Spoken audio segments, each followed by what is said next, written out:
If you were sober, I'd be the one to make the first move.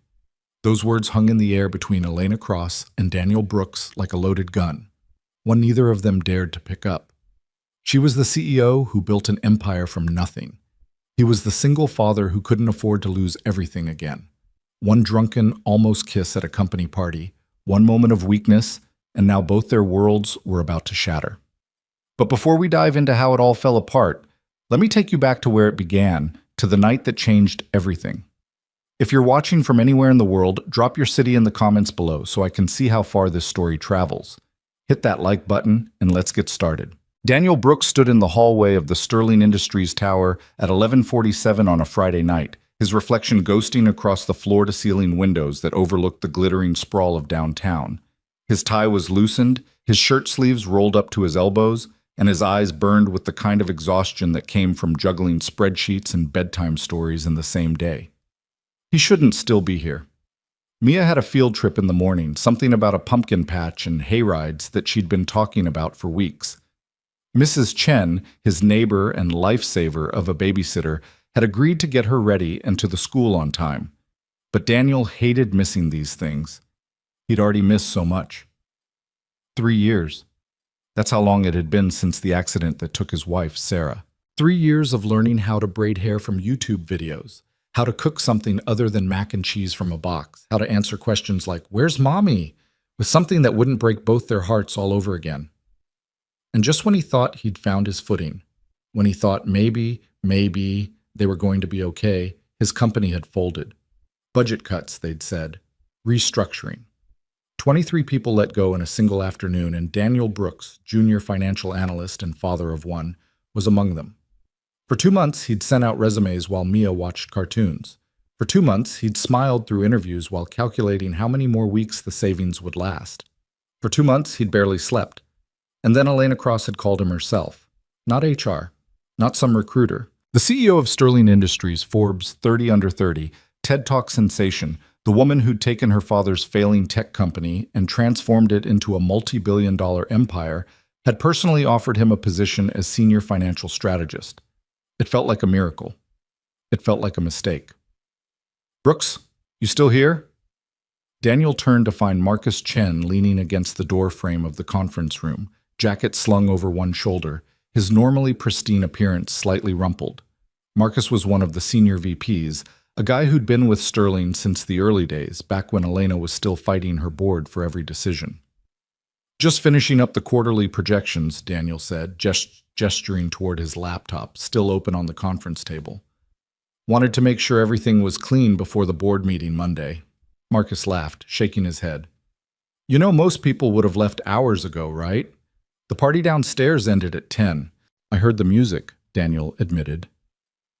Sterling's annual autumn gala, champagne, hors d'oeuvres, networking that Daniel had exactly zero interest in. He'd made an appearance, shook the necessary hands, then slipped away the moment it was acceptable. "Elena's still down there," Marcus said, something strange in his voice, "holding court with the investors. You know how she gets." Daniel did know.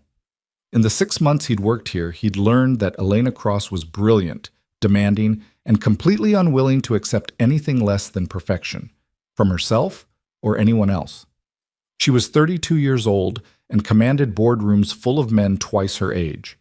She wore power suits like armor and could dismantle a bad business proposal in 3 sentences or less. She also worked longer hours than anyone Daniel had ever met, including himself.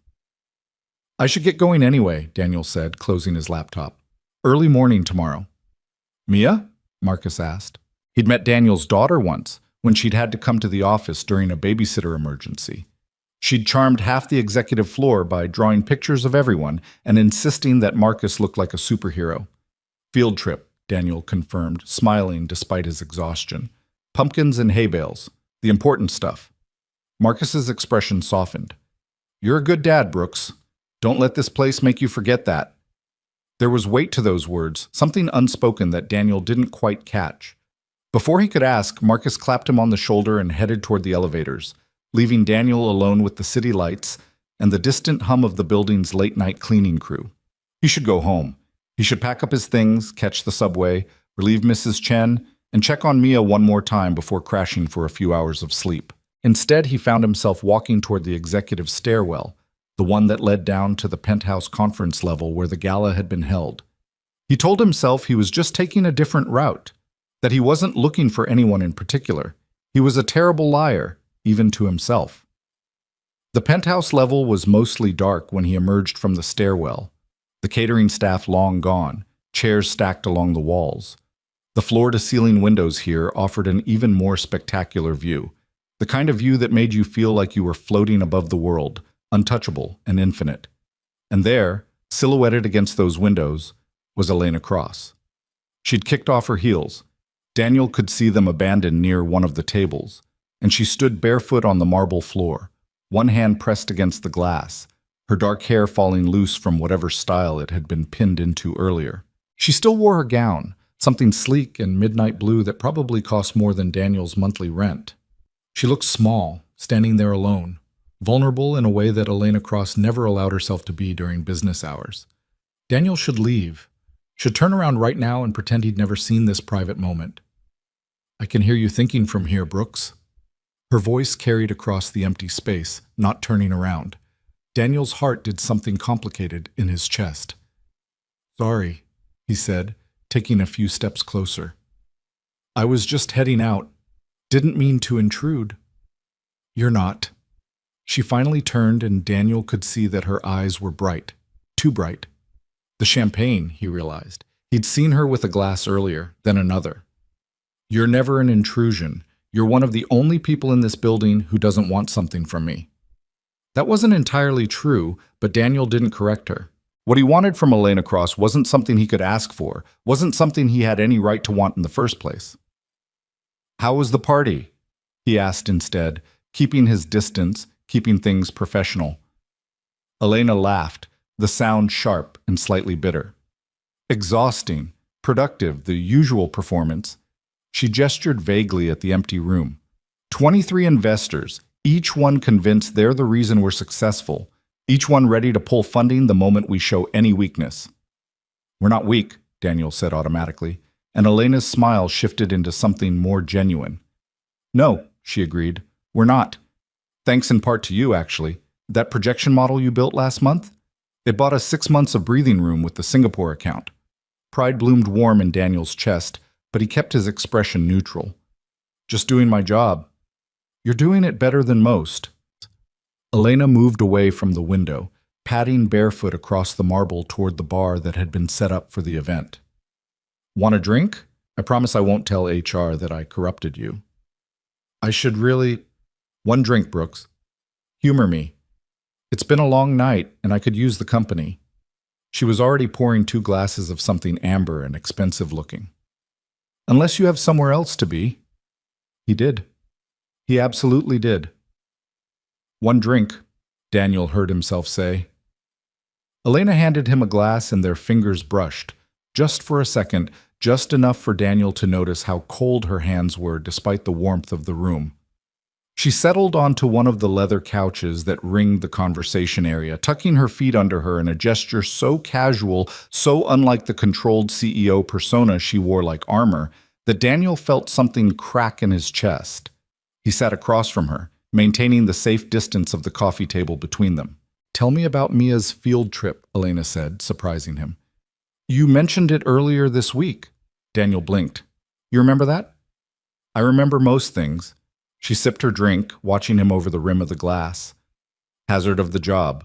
So? Pumpkins?" Despite himself, Daniel smiled. "Pumpkins and a petting zoo, apparently. She's been planning her outfit for days. Currently it involves her fairy wings and rain boots." "Sounds perfect," Elena said softly. "She's lucky to have you." "I'm lucky to have her," Daniel corrected. "She's the only thing that kept me going after—" He stopped, not sure why he was saying this, why it felt safe to say it here in this dimly lit room with this woman who barely knew him. "After your wife died," Elena finished gently. "I know. I read your file." Of course she had. Elena Cross didn't hire anyone without knowing everything about them first. "I'm sorry," she added. "That must have been impossibly hard." "It was." Daniel stared into his glass, watching the light refract through the liquid. Some days it still is, but Mia makes it worth it, makes everything worth it. When he looked up, Elena was watching him with an expression he couldn't quite read, something raw and aching and quickly hidden behind her usual composure. I admire that, she said. The way you love her.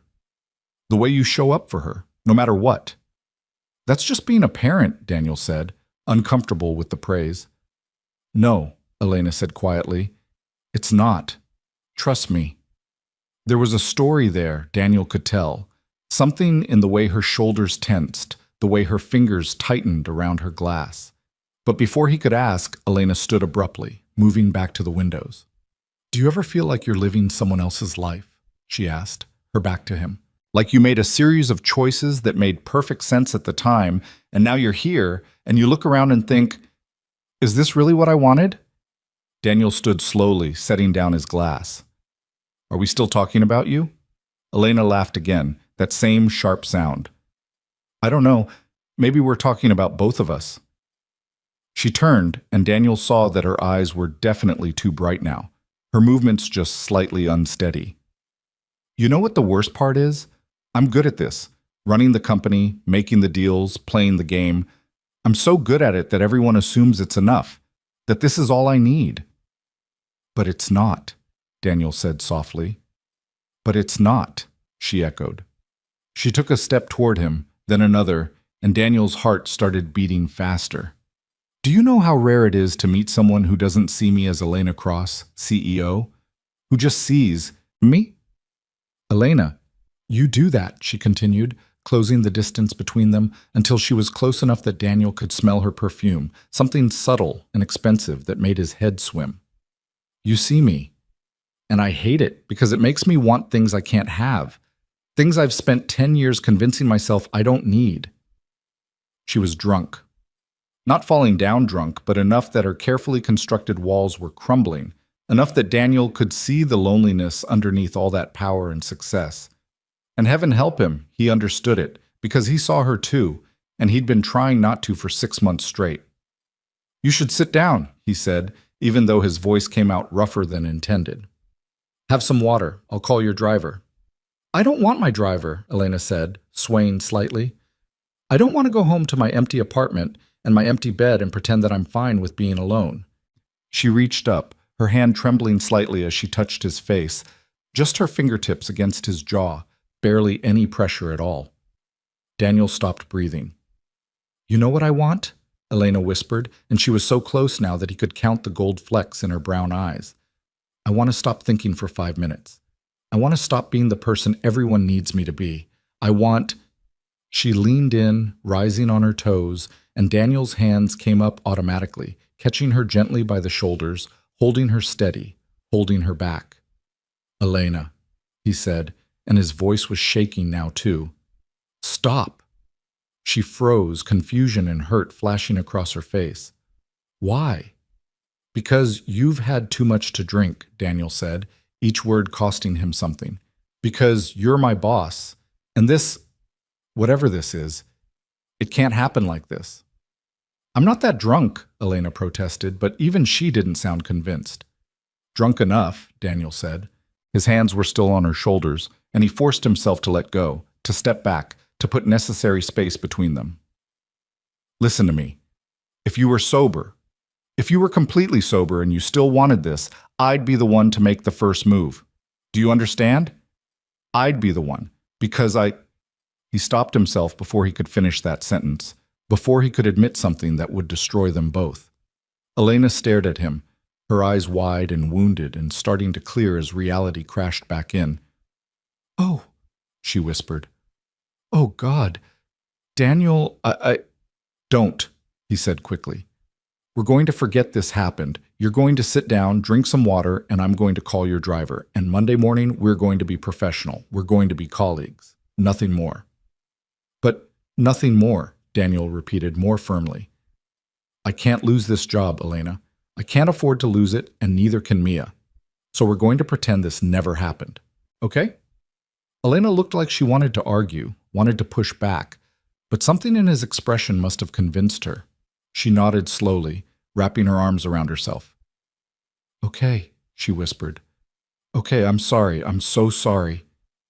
Me too, Daniel said, and he meant it more than she could possibly know.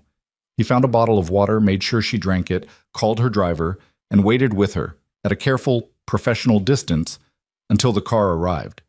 She didn't speak again, just gathered her shoes and her dignity and walked out of the penthouse level like nothing had happened, like she hadn't just shattered every carefully maintained boundary between them.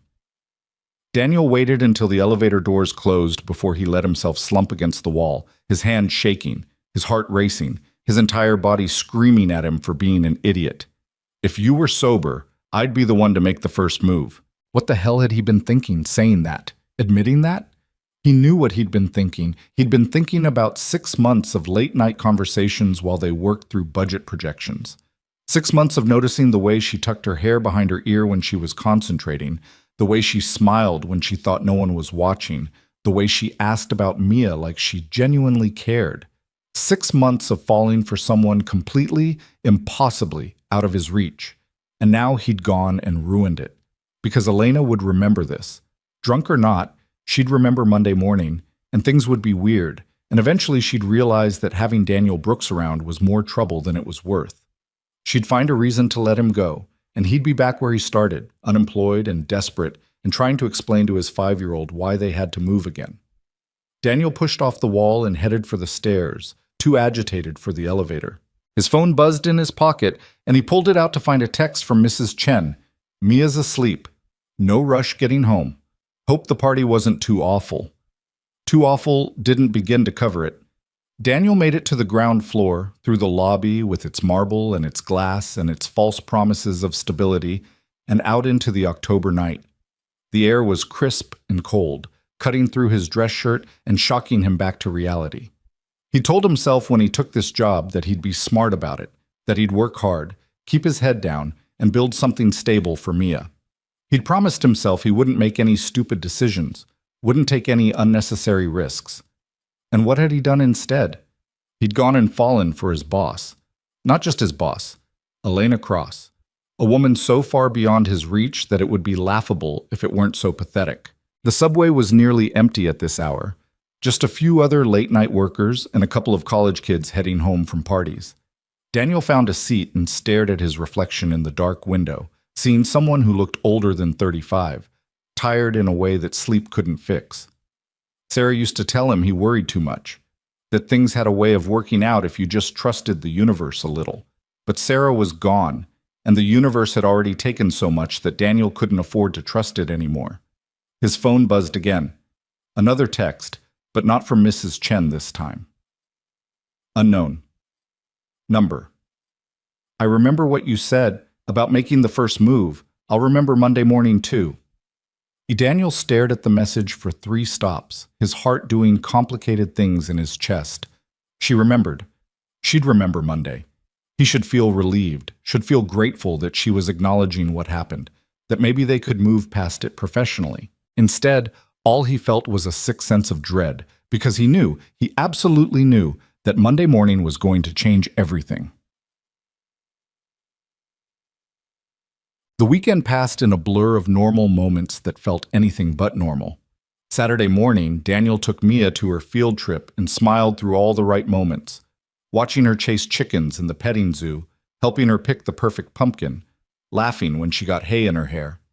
He took pictures and made jokes with the other parents and pretended that his entire world wasn't teetering on the edge of disaster. That night, after Mia was asleep, he pulled up his resume and stared at it for an hour before closing the laptop without making any changes. What was the point? Even if he started looking now, it would take months to find something else. And in the meantime, he had bills to pay and a daughter to feed and no safety net to fall back on. Sunday, he took Mia to the park and pushed her on the swings until his arms ached, grateful for the distraction, grateful that she was 5 years old and innocent and had no idea that her father was falling apart. "Higher, Daddy!" she shrieked, her laughter bright and perfect and everything worth protecting. "Any higher and you'll hit the clouds," Daniel teased, but he pushed harder anyway. "I wish Mommy could see me," Mia said suddenly, her voice cutting through the autumn air like a knife.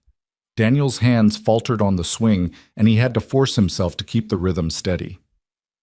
She can see you, sweetheart. She's always watching. Do you think she's proud of me? Mia asked, and Daniel's heart cracked clean open. She's so proud of you, he said, his voice thick. So proud. And so am I. Mia twisted around to look at him, her dark hair, Sarah's hair, flying around her face. Are you sad, Daddy? No, baby. I'm happy. I'm with you, aren't I? Mia seemed satisfied with that answer, turning back around and demanding to be pushed higher. Daniel obliged, blinking back the burn in his eyes, focusing on the simple mechanics of the moment. Push, release, repeat. If only everything else in life could be that simple. Monday morning arrived with the kind of crisp, clear weather that felt like mockery. Daniel woke up before his alarm, showered, dressed in his best suit, armor, he thought grimly, and made Mia her favorite breakfast, even though his stomach was in knots. You look fancy, Mia observed, swinging her legs from her chair at their tiny kitchen table. Is today special? Just another Monday, Daniel lied, kissing the top of her head. Mrs. Chen is going to pick you up from school today, okay? I might have to work late. It wasn't true. He had no intention of working late, but he needed an exit strategy, just in case. Just in case Elena decided that having him around was too complicated, just in case this all blew up in his face the way he was terrified it would. Okay, Mia said easily. Can we make cookies when you get home? Absolutely, Daniel promised, and he meant it. Whatever happened today, he'd come home and make cookies with his daughter and pretend everything was fine. The subway ride felt endless, every stop stretching longer than it should. Daniel used the time to rehearse what he'd say when he saw Elena.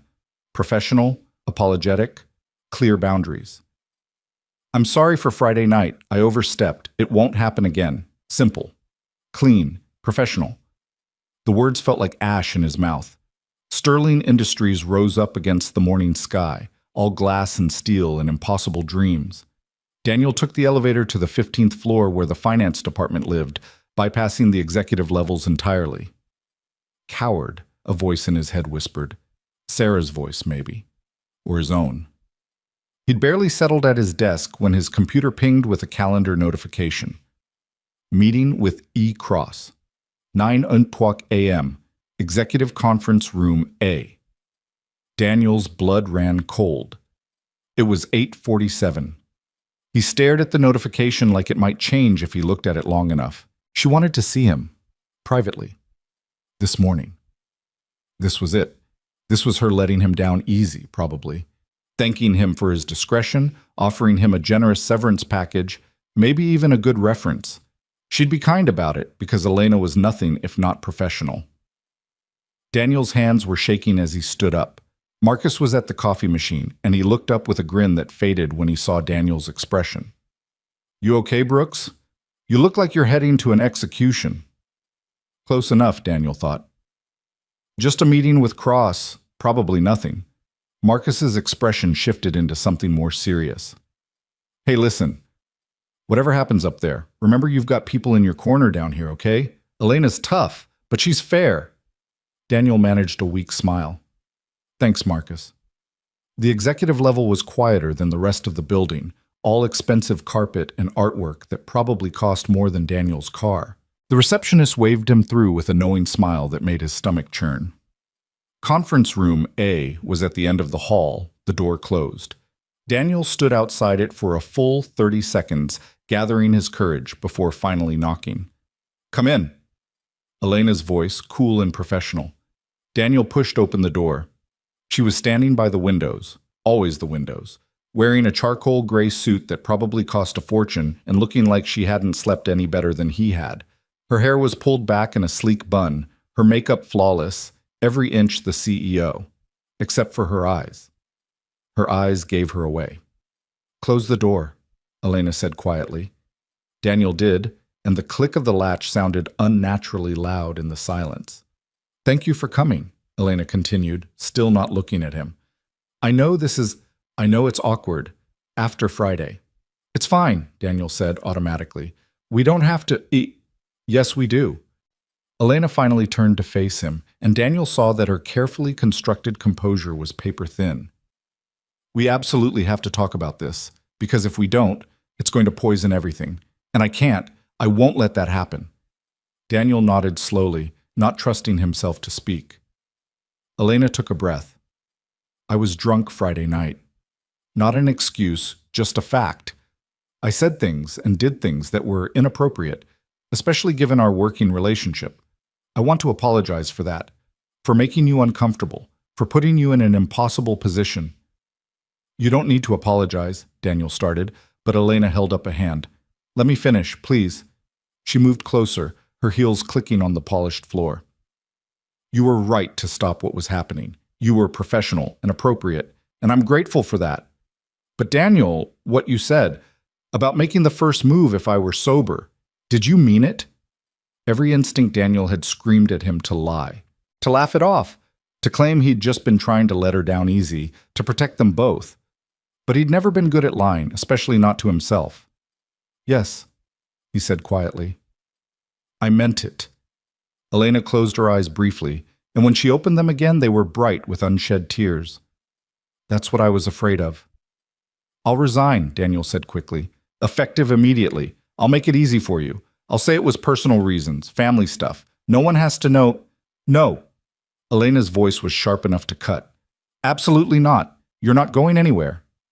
Daniel stared at her, confused. But you just said, I said I was afraid, not that I wanted you gone. Elena moved closer still, close enough that Daniel could see the fine tremor in her hands. I'm afraid because I feel it too. Whatever this is between us, I feel it. And it terrifies me because I don't know how to do this. How to be professional and ethical and appropriate while also being honest about the fact that every time you walk into a room, She stopped herself, pressing her lips together. Elena, Daniel whispered. We can't do this, she said firmly, but her voice shook. You know we can't. I'm your superior.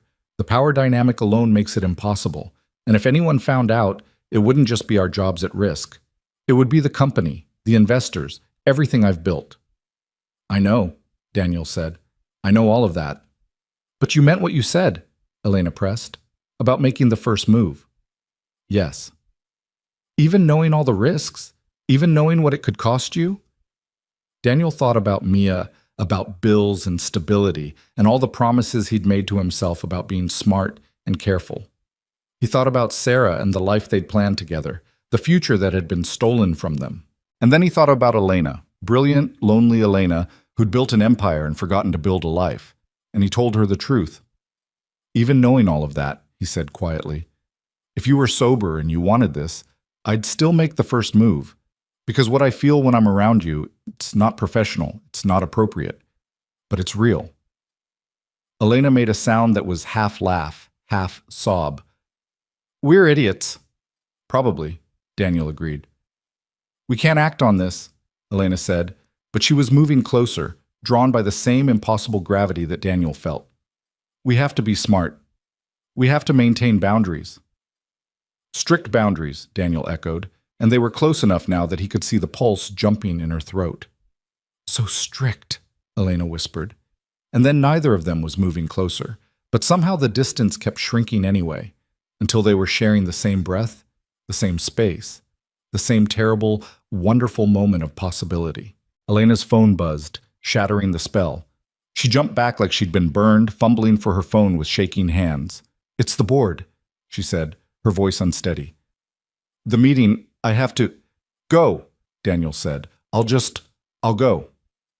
Daniel. Elena caught his arm as he turned to leave. We're going to figure this out. Somehow. We'll find a way to be professional and appropriate and completely miserable, Daniel finished. Elena's laugh was broken. Something like that. Daniel left the conference room with his heart pounding and his head spinning, and he made it exactly halfway to the elevator before Marcus intercepted him. You look like you survived, Marcus observed. That's good. Yeah, Daniel said distantly. Survived. But as he rode the elevator back down to the finance floor, Daniel couldn't shake the feeling that surviving wasn't the same thing as living. And for the first time in 3 years, he wanted to do more than just survive. He wanted to live. Even if it terrified him. Even if it was impossible. Even if it meant risking everything he'd fought so hard to rebuild. The next 2 weeks were a masterclass in professional torture. Daniel and Elena maintained their boundaries with the dedication of people trying to defuse a bomb. They were polite in meetings, efficient in emails, and scrupulously careful never to be alone together longer than absolutely necessary. It was working in the sense that no one seemed to notice anything amiss. It was destroying them both. Daniel could feel it in the way Elena's eyes would find him across conference rooms, in the careful distance she maintained even when reviewing documents side by side, in the slight tremor in her voice when she said his name. And he knew she could feel it in him too, in the way his breath caught when she walked past, and how he'd started arriving at the office earlier just for the chance of running into her by the coffee machine, and how he volunteered for every project that might mean a few more hours of working alongside her. They were following the rules. They were being professional. They were both going slowly and sane. "Daddy, you're burning the pancakes," Mia observed one Saturday morning, and Daniel jolted back to reality to find smoke rising from the pan. "Shoot," he muttered, flipping them onto a plate. They were definitely too dark, but Mia just smiled and drowned them in syrup anyway. "You're thinking about work again," she said matter-of-factly. "You think about work a lot now." Daniel's heart clenched. "I'm sorry, sweetheart. Work's just been busy." "Is it the pretty lady? The one from the picture?" Daniel froze. "What pretty lady?" Mia jumped down from her chair and ran to where Daniel's laptop sat on the counter. She pulled up a browser window, Forbes magazine, an article about Elena from last year, and pointed to the photo. "Her," Mia said. "You were looking at her picture the other day. She's really pretty. Is she your boss?" Daniel closed the laptop gently. "Yes, she's my boss. And yes, she's pretty. But I was just reading an article for work." Mia gave him a look that was far too knowing for a 5-year-old. "Do you like her?" "It's complicated, baby." "Mommy would want you to be happy," Mia said seriously. "She told me before she went to heaven. She said you deserved to be happy." Daniel pulled his daughter into his arms, holding her tight against the sudden ache in his chest. "When did she tell you that?" "I don't remember exactly," Mia admitted, her voice muffled against his shirt. "But I remember she said it. She said you were the best person she knew, and that you should find someone who knows it too." Daniel had to close his eyes against the burn of tears. Sarah had known she was dying, had known she was leaving them, and she'd spent her last days trying to make sure they'd be okay without her. "I miss her," Mia whispered. "Me too, sweetheart. Every single day." They stayed like that for a long moment, holding each other in the morning sunlight of their small kitchen, mourning what they'd lost and trying to figure out what came next. Daniel's phone buzzed. Another work email. They never stopped, even on weekends. But when he glanced at it, his heart stuttered. It wasn't about work. "E-Cross, I can't do this anymore. We need to talk. Really talk. Are you free tomorrow evening?" Daniel stared at the message, his thumb hovering over the reply button. This was it. This was Elena calling off whatever fragile détente they'd maintained, or pushing for something more, or... He didn't know. But he knew he couldn't keep going like this, caught in limbo, wanting something he couldn't have. D. Brooks. "Mia has a sleepover tomorrow. I'll be free by 7. The response came immediately. "My place. I'll send you the address." And just like that, the careful boundaries they'd built started to crumble. Elena's apartment was nothing like Daniel expected. He'd imagined something sleek and minimalist, all chrome and leather and expensive art that nobody really understood. Instead, when she opened the door Sunday evening at 7:15, he found himself looking into a space that was warm and lived in, with soft lighting and bookshelves that sagged under the weight of actual books, not just decorative spines. "You look surprised," Elena said, stepping back to let him in. She was wearing jeans and a soft gray sweater, her hair loose around her shoulders, and Daniel had to remind himself to breathe. "I guess I expected something more." "Corporate?" Elena supplied, a hint of amusement in her voice. "Everyone does. Come in. I made coffee, unless you'd prefer something stronger." "Coffee's fine," Daniel said, though his hands were already shaking enough without caffeine. He followed her through the entryway into an open living space that looked out over the city. There were plants on the windowsills, photographs on the walls, a blanket draped over the couch like someone actually used it. It looked like a home. It looked like Elena had a life outside the office, even though Daniel had started to suspect she didn't. "Mia got off to her sleepover okay?"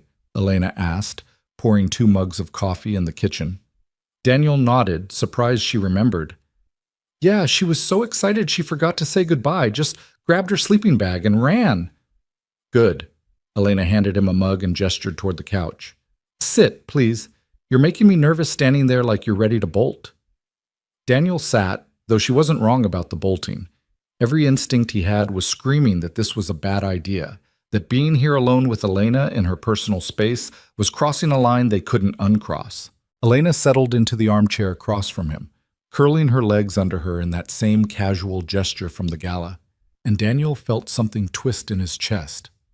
This was the real Elena, he realized. Not the CEO in the power suit, but the woman who read books and kept plants alive and looked impossibly young sitting there in her bare feet. "So," Elena said, wrapping her hands around her mug, "we need to talk about what's happening between us." "Do we?" Daniel asked, and immediately regretted how defensive it sounded. "I mean, we've been professional. We've maintained boundaries. Maybe we should just keep pretending?" Elena's voice was soft but firm. "Keep dancing around each other until one of us breaks?" "Because that's what's going to happen, Daniel. I can feel it. Can't you?"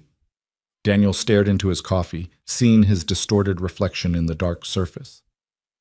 "Yes," he admitted quietly. "I can feel it."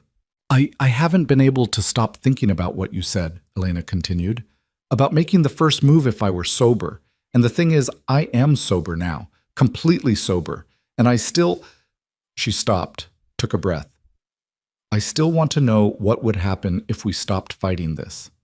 Daniel's heart was pounding so hard he was sure she could hear it. "Elena, you know why we can't.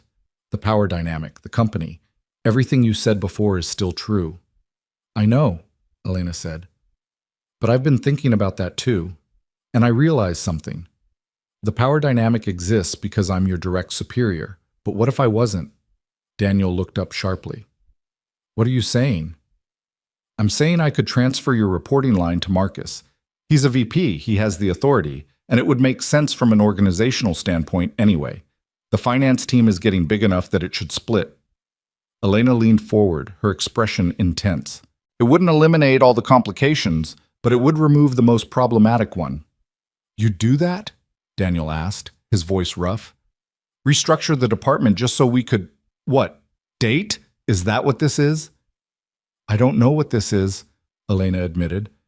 "But I know I want to find out, and I know that I haven't felt this way about anyone in—" She laughed, the sound slightly bitter. "Ever, actually. I've never felt this way about anyone ever, which is probably pathetic for someone my age, but there it is." Daniel set down his coffee before he could spill it. His hands were shaking worse now, and it had nothing to do with caffeine. "You can't make business decisions based on personal feelings. That's exactly the kind of thing that could blow up in your face." "It's not just personal feelings," Elena countered. "The restructure makes sense regardless. I've been considering it for months. This would just be accelerating the timeline. And if it doesn't work out between us, if we try this and it falls apart?" Elena's expression softened. "Then we'll deal with it like adults. We'll be professional and appropriate, and we'll move forward. But Daniel, we're already miserable. We're already spending every day trying not to look at each other, trying not to feel what we're feeling. How is that better than taking a chance?" She had a point. Daniel hated that she had a point. "I have a daughter," he said, and his voice cracked slightly on the words. "I have a 5-year-old daughter who's already lost her mother. I can't bring someone into her life unless I'm sure, unless I know it's going to last." "You can never know that," Elena said gently. "Sarah proved that, didn't she? You can't control the future no matter how careful you are." The mention of Sarah should have felt like a violation, but somehow it didn't. Somehow it just felt honest. "Tell me about her," Elena said. "About Sarah. Tell me what happened." Daniel hadn't talked about Sarah, really talked about her, with anyone since she died. The grief counselor had tried, Mia's pediatrician had tried, well-meaning friends had tried, but Daniel had kept it locked away, too raw, too painful. But here, in Elena's warm apartment with the city lights spreading out below them, the words started coming. She was a teacher, he said quietly. 3rd grade. She loved it, loved those kids like they were her own. She used to bring home their drawings and put them on our fridge, tell me stories about their day. He smiled despite the ache in his chest. She was driving home from a parent-teacher conference when it happened. Drunk driver ran a red light. She died instantly. They told me she didn't suffer, like that was supposed to make it better. Elena's eyes were bright with unshed tears. How did you survive it? Mia, Daniel said simply. Mia needed me. So I survived. I got up every morning and made breakfast and braided hair and read bedtime stories, and I survived.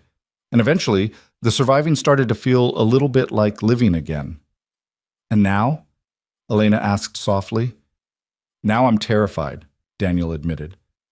I'm terrified of feeling this way about someone again. I'm terrified of what it could cost if I'm wrong. I'm terrified of hurting Mia, of losing my job, of... He laughed shakily. Of everything, basically. Elena set down her own coffee and moved to the couch beside him, close but not touching. Can I tell you something about why I understand? Daniel nodded. My father built Sterling Industries from nothing, Elena began, her voice distant. He was brilliant and driven and completely absent as a parent. My mother left when I was 7, just packed her bags one day and decided she'd rather be anywhere but here. And my father's solution was to hire nannies and throw himself into work even harder. She pulled her knees to her chest, making herself smaller. I learned early that stability was an illusion, that people left, that love was conditional, that the only thing you could really count on was yourself and your own success. So I became my father's daughter. I worked harder than anyone else. I never let myself need anything or anyone, and I built a life that looked perfect from the outside. But it's lonely, Daniel said quietly. It's so lonely, Elena whispered. And then you walked into my office 6 months ago, and you looked at me like I was a person instead of a position. You asked about my day, you remembered things I said, you made me laugh. And I started to realize that maybe I'd built the wrong kind of life. Daniel's hand found hers without him consciously deciding to move. Their fingers intertwined, and Elena let out a shaky breath. I'm terrified too, she said. I'm terrified that I don't know how to do this, that I'll mess it up, that I'll hurt you or Mia or myself. But I'm more terrified of spending the rest of my life wondering what if.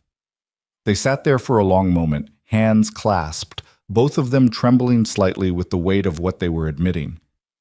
If we do this, Daniel said finally, we have to be smart about it. We can't rush. Especially with Mia. She can't know about us until we're sure. I won't introduce her to someone who might leave. I understand, Elena said. We'll go slow. We'll be careful. And the restructure has to make sense on its own, Daniel continued. I won't let you compromise the company for me. It does make sense, Elena insisted.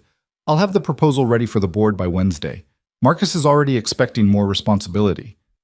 And if people find out? If there's gossip? Elena's expression hardened slightly. Then we deal with it, together.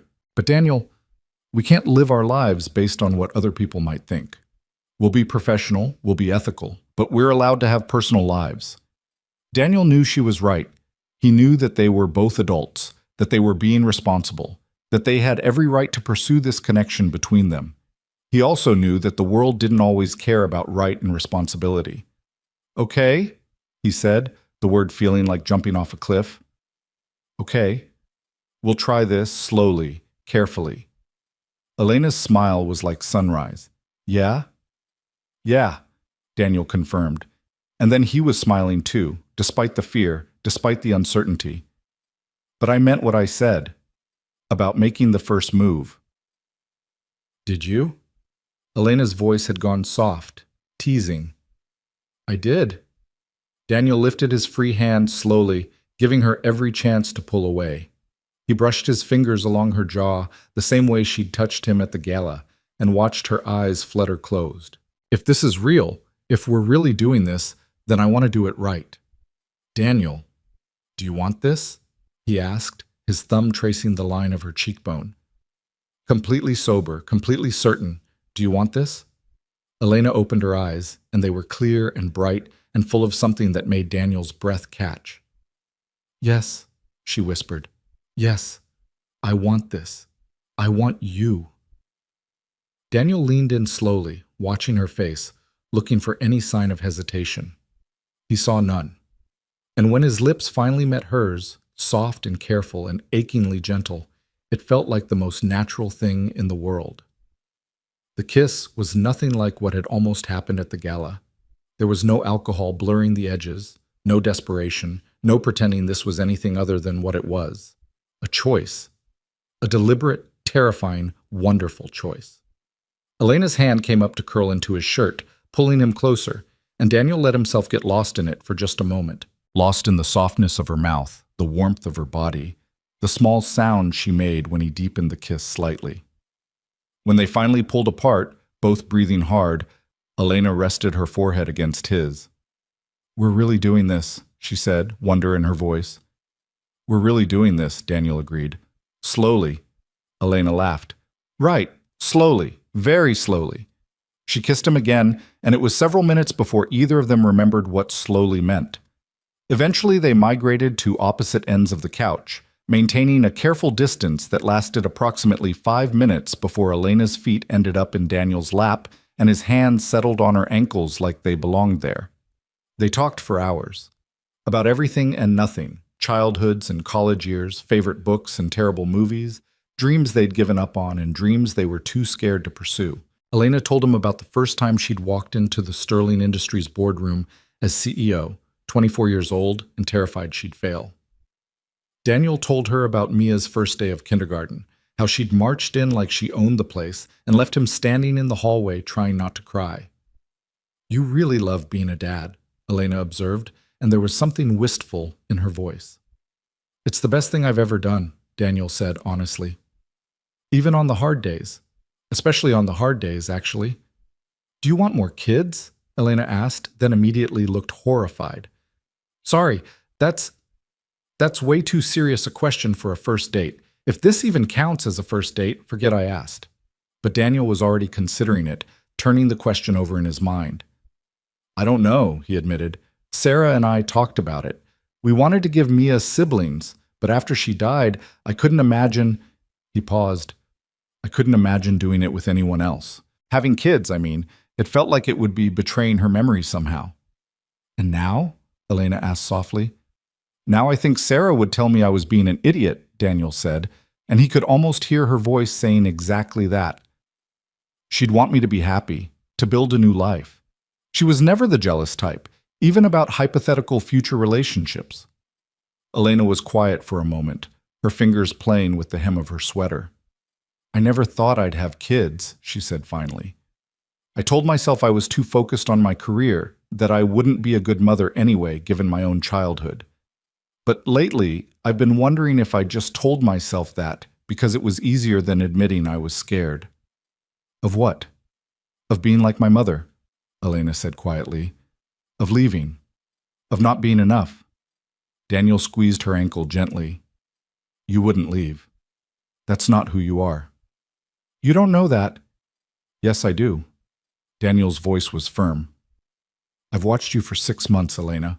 I've seen how you care about people, even when you pretend you don't. You remember Marcus's daughter's name. You asked about Diane's husband's surgery. You stayed late to help the new analyst who was struggling with the database. You think you're cold because you're a professional, but you're not. You're just careful. And there's a difference." Elena's eyes were bright again, but this time she let the tears fall. "How do you do that?" she whispered. "Do what?" "See me. Really see me. Not the CEO, not the job title, just me." "Because that's who I fell for," Daniel said simply. "Not Elena Cross, CEO, just Elena. The woman who keeps plants alive and reads thick books and gets this little crease between her eyebrows when she's concentrating on something." Elena laughed through her tears, reaching up to touch her forehead. "I do not have a crease." "You absolutely do. It's adorable." "CEOs are not adorable." "This one is," Daniel said, and Elena threw a pillow at him, which somehow turned into both of them laughing, which turned into another kiss. which turned into Daniel checking his watch and realizing it was almost midnight. "I should go," he said reluctantly. "I told Mrs. Chen I'd be back by 1, and I still have to pick up Mia in the morning." Elena nodded, but she didn't let go of his hand. "When can I see you again?" "Wednesday?" Daniel suggested. "After you present the restructure? We could grab dinner, somewhere quiet." "Somewhere no one from work will see us," Elena added. It should have felt sneaky, shameful. Instead, it just felt practical. They were being smart, protecting themselves and the company until they knew what this was. "Wednesday," Elena agreed, and she walked him to the door, their fingers still intertwined. The goodnight kiss was supposed to be quick, just a brush of lips, a promise of more to come. Instead, it turned into Daniel pressing Elena against the door, his hands cupped around her face, kissing her like he was trying to memorize the taste of her. "Slowly," Elena gasped when they broke apart. "We said slowly." "Right, slowly." Daniel took a deliberate step back, then another. "I'm going now." "You're going now," Elena echoed, but neither of them moved. Finally, Daniel forced himself to turn around, to open the door, to step into the hallway. He made it 3 steps before Elena called his name. "Daniel?" He turned back. "I'm really happy you made the first move," she said, and her smile was shy and genuine and completely devastating. "Me too," Daniel said. "Me too." The restructure went through on Wednesday with minimal fuss. Marcus seemed genuinely pleased to be taking on more responsibility, and the board approved the organizational changes without much discussion. Daniel's new reporting line was official by 5 p.m., which meant by 5:01, Elena had sent him a text with an address. A small Italian restaurant in Brooklyn, far enough from Midtown that they were unlikely to run into anyone from Sterling. Their first real date happened on a rainy Wednesday night, tucked into a corner booth, while Frank Sinatra crooned from the speakers and the smell of garlic and fresh bread filled the air. They held hands under the table like teenagers and talked about everything except work. And when Daniel walked Elena to her car afterward, the kiss goodnight lasted long enough that the rain soaked through both their coats. The second date was a Saturday afternoon at a botanical garden, walking through the greenhouse while Mia was at a birthday party. Elena pointed out rare orchids and told him stories about her college roommate who'd tried to grow marijuana in their dorm room using a plant identification guide. Daniel had laughed so hard he had had to sit down on a bench. The third date was dinner at Daniel's apartment. A risk, but Mia was spending the weekend at Sarah's parents' house, and Daniel wanted Elena to see his life, his home, the space where he and his daughter built their world together. Elena had stood in the middle of his small living room, looking at the photos on the walls, the art projects stuck to the fridge, the comfortable chaos of a life fully lived, and she'd said, "I love this. I love what you've built here." And Daniel had kissed her in his kitchen, surrounded by evidence of his past and present, and felt the future start to take shape. 3 weeks in, they were still keeping it secret, still being careful, still maintaining strict professional boundaries at work. No lingering looks, no casual touches, nothing that might give them away. It was harder than Daniel expected. Every meeting was an exercise in restraint, every email carefully worded to be completely neutral.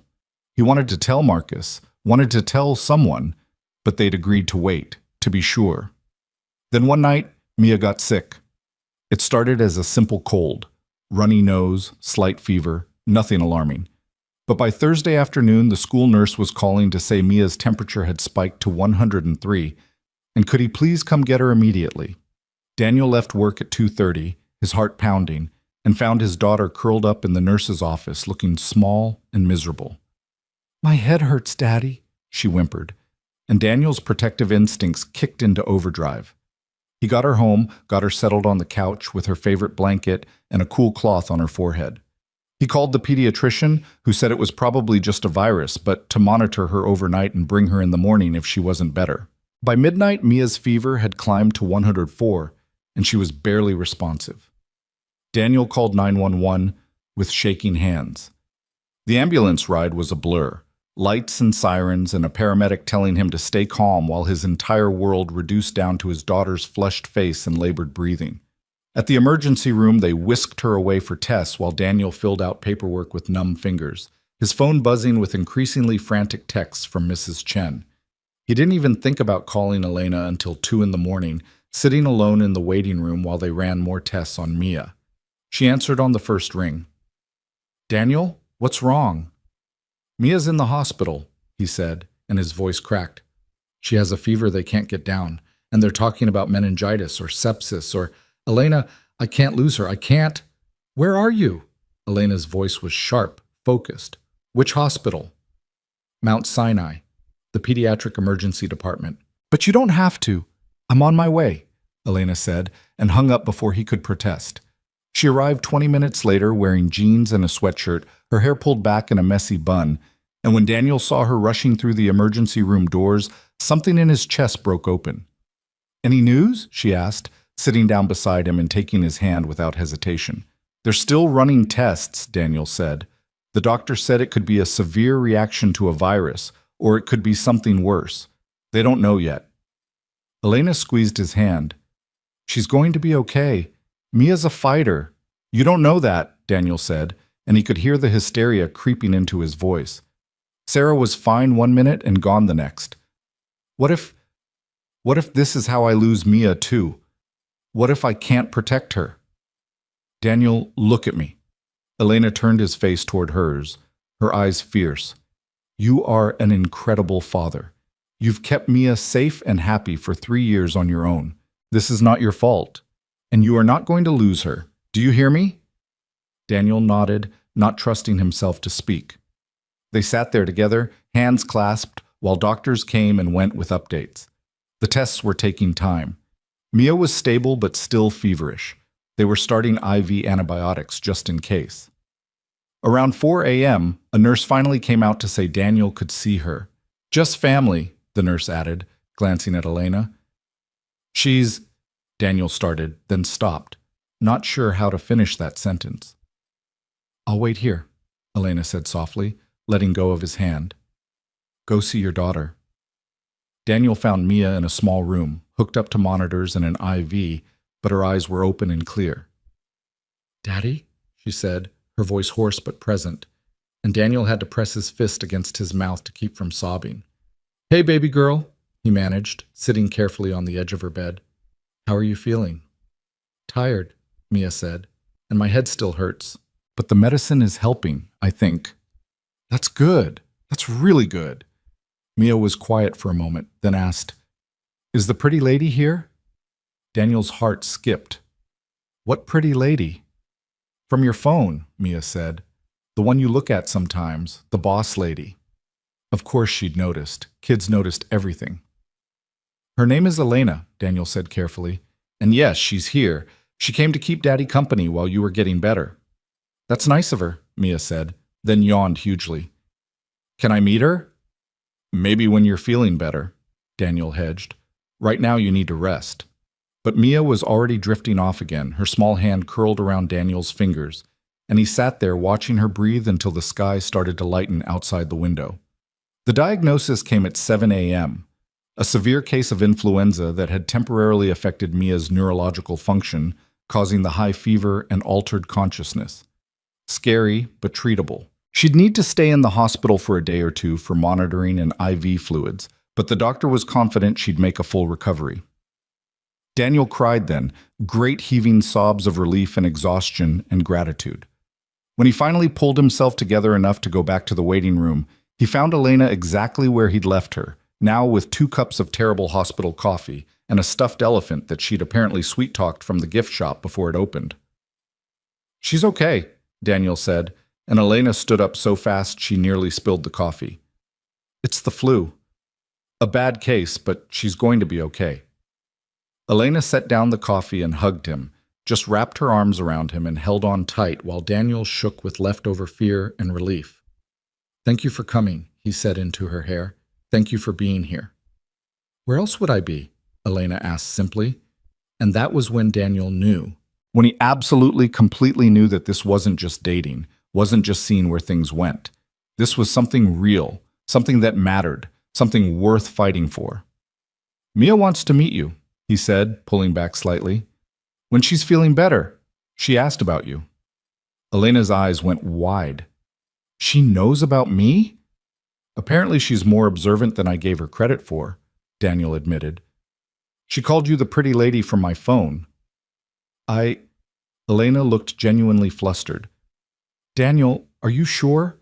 I don't want to confuse her or upset her or… I'm sure, Daniel said, but only if you want to. No pressure. Elena touched his face gently, her thumb brushing away the last trace of tears. I want to, she said softly. I really want to meet her. So 2 days later, when Mia was feeling well enough to be annoyed by the hospital food and demanding to go home, Elena came by with the stuffed elephant and a picture book about a brave little girl who went on adventures. Daniel introduced them carefully, watching Mia's face for any sign of discomfort or confusion.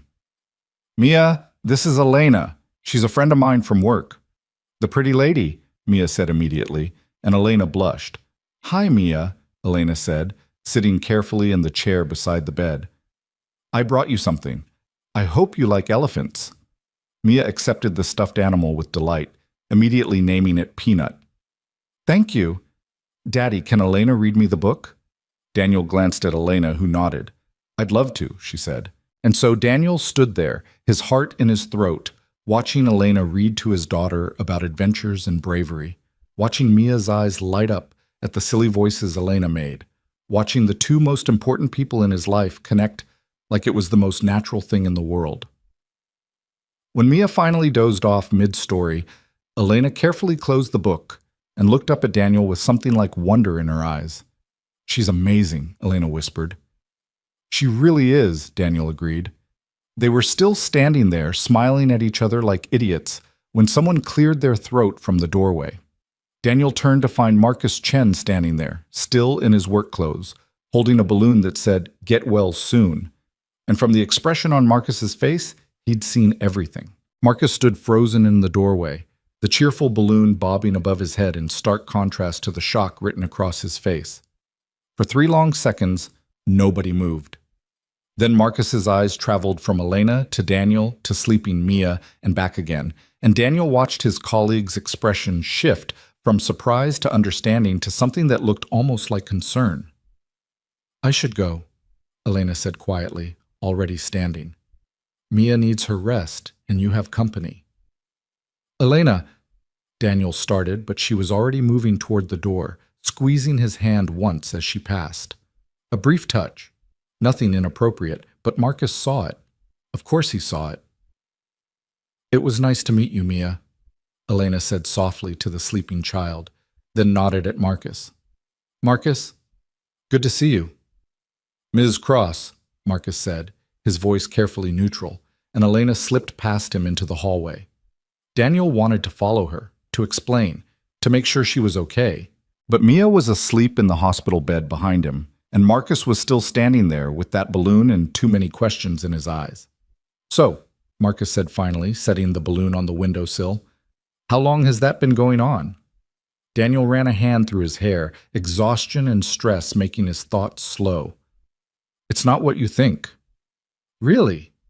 Because what I think is that you and Elena Cross are involved somehow, and you've been keeping it quiet. Am I wrong? No, Daniel admitted, because there was no point in lying now. You're not wrong, but it's complicated. Marcus moved further into the room, lowering his voice. Daniel, man, I like you.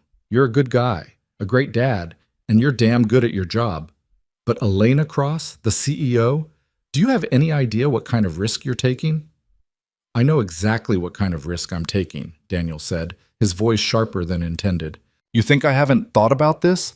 About what could happen if it goes wrong? Then why are you doing it? Marcus demanded. You've got Mia to think about. You've got your career. Is it really worth risking all of that for what? Daniel interrupted. For a chance to be happy? For the first time in 3 years to feel like maybe I'm not just surviving anymore? Yes, Marcus, it's worth it. Marcus was quiet for a moment, studying Daniel's face. You're in love with her, he said finally, and it wasn't a question. Daniel hadn't let himself think the word yet, hadn't let himself go that far. But hearing Marcus say it out loud, he couldn't deny it. Yeah, he said softly. I think I am. Does she feel the same way? I think so. I hope so. Daniel glanced at Mia, still sleeping peacefully despite the conversation happening around her. She showed up here at 2 in the morning when I called. She's been here every day since. She brought Mia a stuffed elephant and read to her like it was the most natural thing in the world. So yeah, I think she feels the same way. Marcus sighed, pulling up the chair Elena had vacated. Okay, I hear you. But Daniel, you need to understand something. There are people at Sterling who would use this against Elena in a heartbeat. People who've been waiting for her to make a mistake, to show weakness, to give them an opening. We restructured the reporting line, Daniel said. She's not my direct supervisor anymore. We did everything by the book. The reporting line doesn't matter to people looking for ammunition, Marcus said bluntly. She's still the CEO. You're still her employee. And if the wrong person finds out and decides to make an issue of it, it won't matter how ethical you've been. The optics alone could be devastating. Daniel felt his stomach drop. He'd known this, of course. He and Elena had talked about it. But hearing it laid out so starkly made it real in a way it hadn't been before. Are you going to say something? Daniel asked. To HR or the board or… No, Marcus said immediately. I'm not going to say anything. You're both adults, you're being as responsible as you can be, and honestly, I've never seen Elena happy before. Not really happy. And that morning at the gala when you said you were leaving early, she watched you go like… He stopped, shook his head. Look, I'm not going to be the one to ruin that, but I am going to tell you to be careful. More careful than you've already been. We are being careful, Daniel insisted. We haven't told anyone. We don't interact outside of work unless it's completely private. We're not doing anything that could be considered inappropriate. Except being here, Marcus pointed out. In a hospital room. With your daughter. That's not exactly keeping things separate. Mia was sick, Daniel said, his voice hard. Elena came because I needed someone, and she cares about us. I'm not going to apologize for that. Marcus held up his hands. I'm not saying you should. I'm just saying that moments like this, when the personal and professional overlap, that's when things get risky. That's when someone notices something they shouldn't. Daniel knew Marcus was right, but it didn't make the truth any easier to swallow. He'd called Elena at 2 in the morning because she was the person he needed, the person he trusted, the person whose voice could calm the panic threatening to swallow him whole. How was he supposed to keep those worlds separate when they were already so tangled together? I'll talk to her, Daniel said finally. We'll figure out how to be more careful.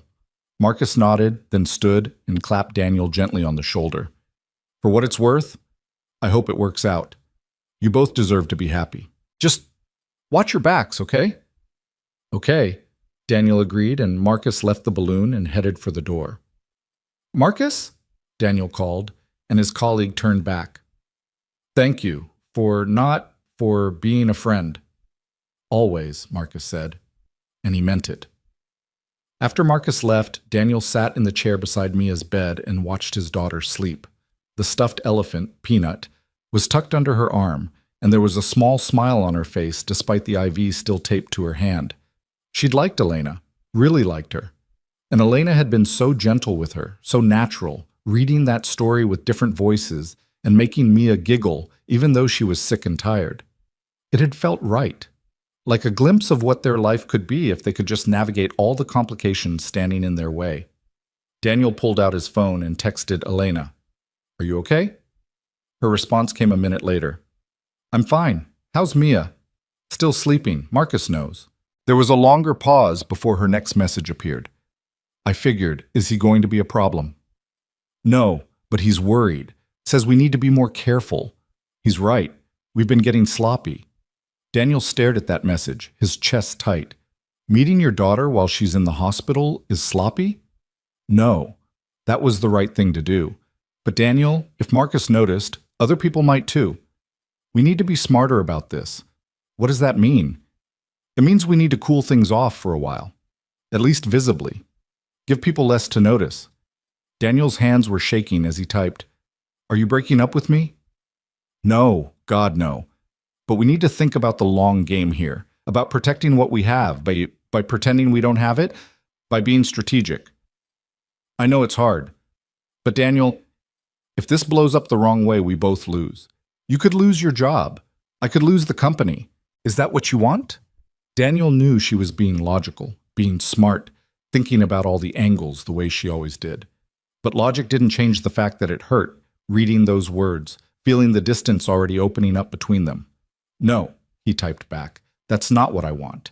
But I don't know how to do this, how to care about you this much and pretend I don't. We'll figure it out. Together, I promise. Okay, Daniel sent, even though it didn't feel okay at all. Mia woke up a few minutes later, groggy and asking for water.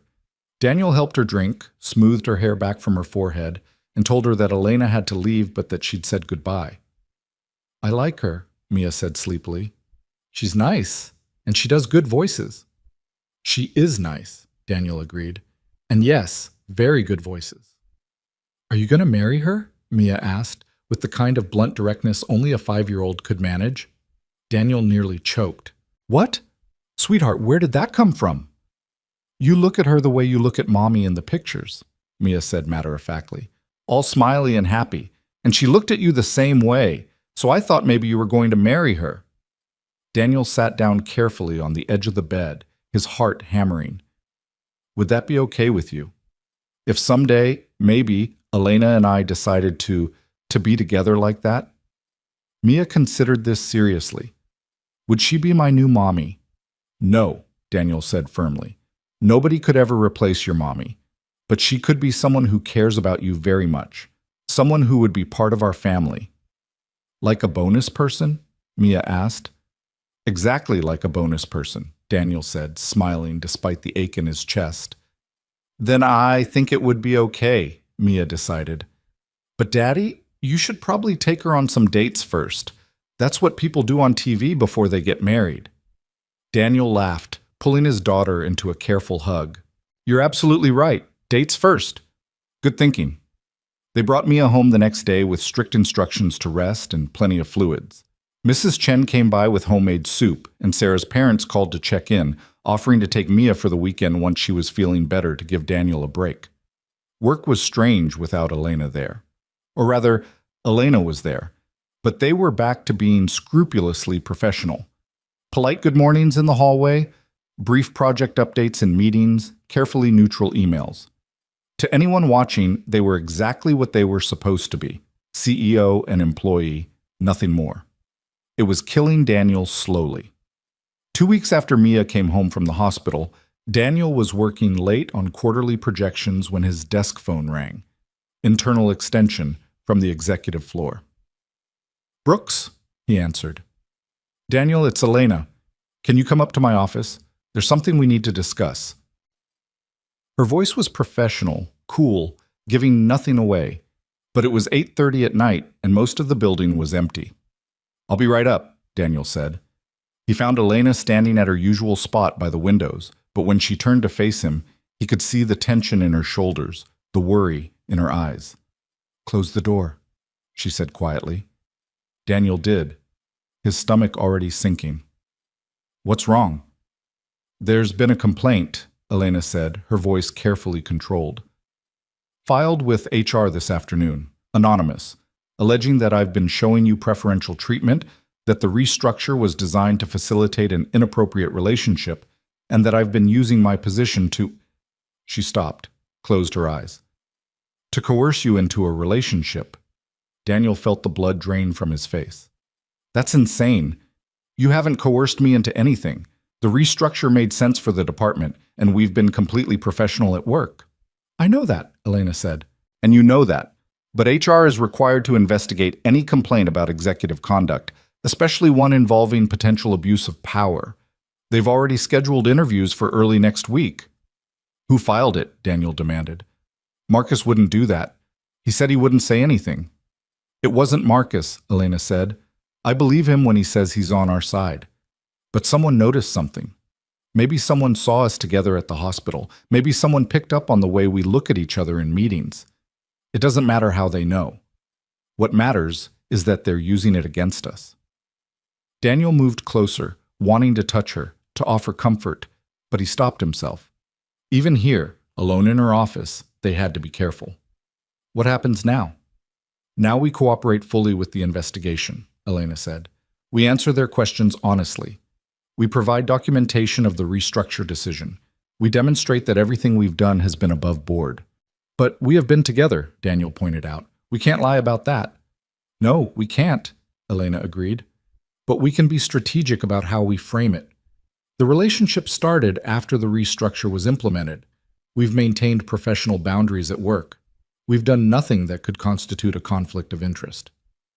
Except fall in love with each other, Daniel said quietly. Elena's expression softened slightly. That's not against any policy. Employees are allowed to have personal relationships as long as they don't interfere with professional judgment. Do you really believe they'll see it that way? Daniel asked. Or are they going to decide that the CEO dating anyone who works here is automatically a conflict of interest? Elena didn't answer, which was answer enough. I should resign, Daniel said, the words tasting like ash, before the investigation concludes. It would make everything cleaner. No, Elena said sharply. Absolutely not. That would make us look guilty, like we had something to hide. Don't we? Daniel challenged. We've been hiding this for weeks. We've been private, Elena corrected. There's a difference between privacy and deception. We haven't lied to anyone. We just haven't broadcast our personal business to the entire company. Daniel ran his hands through his hair, frustration and fear warring inside him. This is exactly what I was afraid of. This is why I said we should be careful. We were careful, Elena insisted. Someone is trying to manufacture a scandal where there isn't one. We can't let them win. And what about Mia? Daniel asked, his voice breaking slightly. If this turns into a public thing, if there are rumors and gossip, she'll hear about it. Kids at school talk, parents talk. How do I protect her from that? Elena's composure finally cracked. I don't know, she admitted. I don't know how to protect her. I don't know how to protect any of us. But Daniel, I am not going to let them destroy what we have. I'm not going to let them make you lose your job or make me lose the company my father built. We're going to fight this. Together? Daniel asked. Together, Elena confirmed, and she finally crossed the distance between them, taking his hands in hers. I meant what I said before. I'm in this.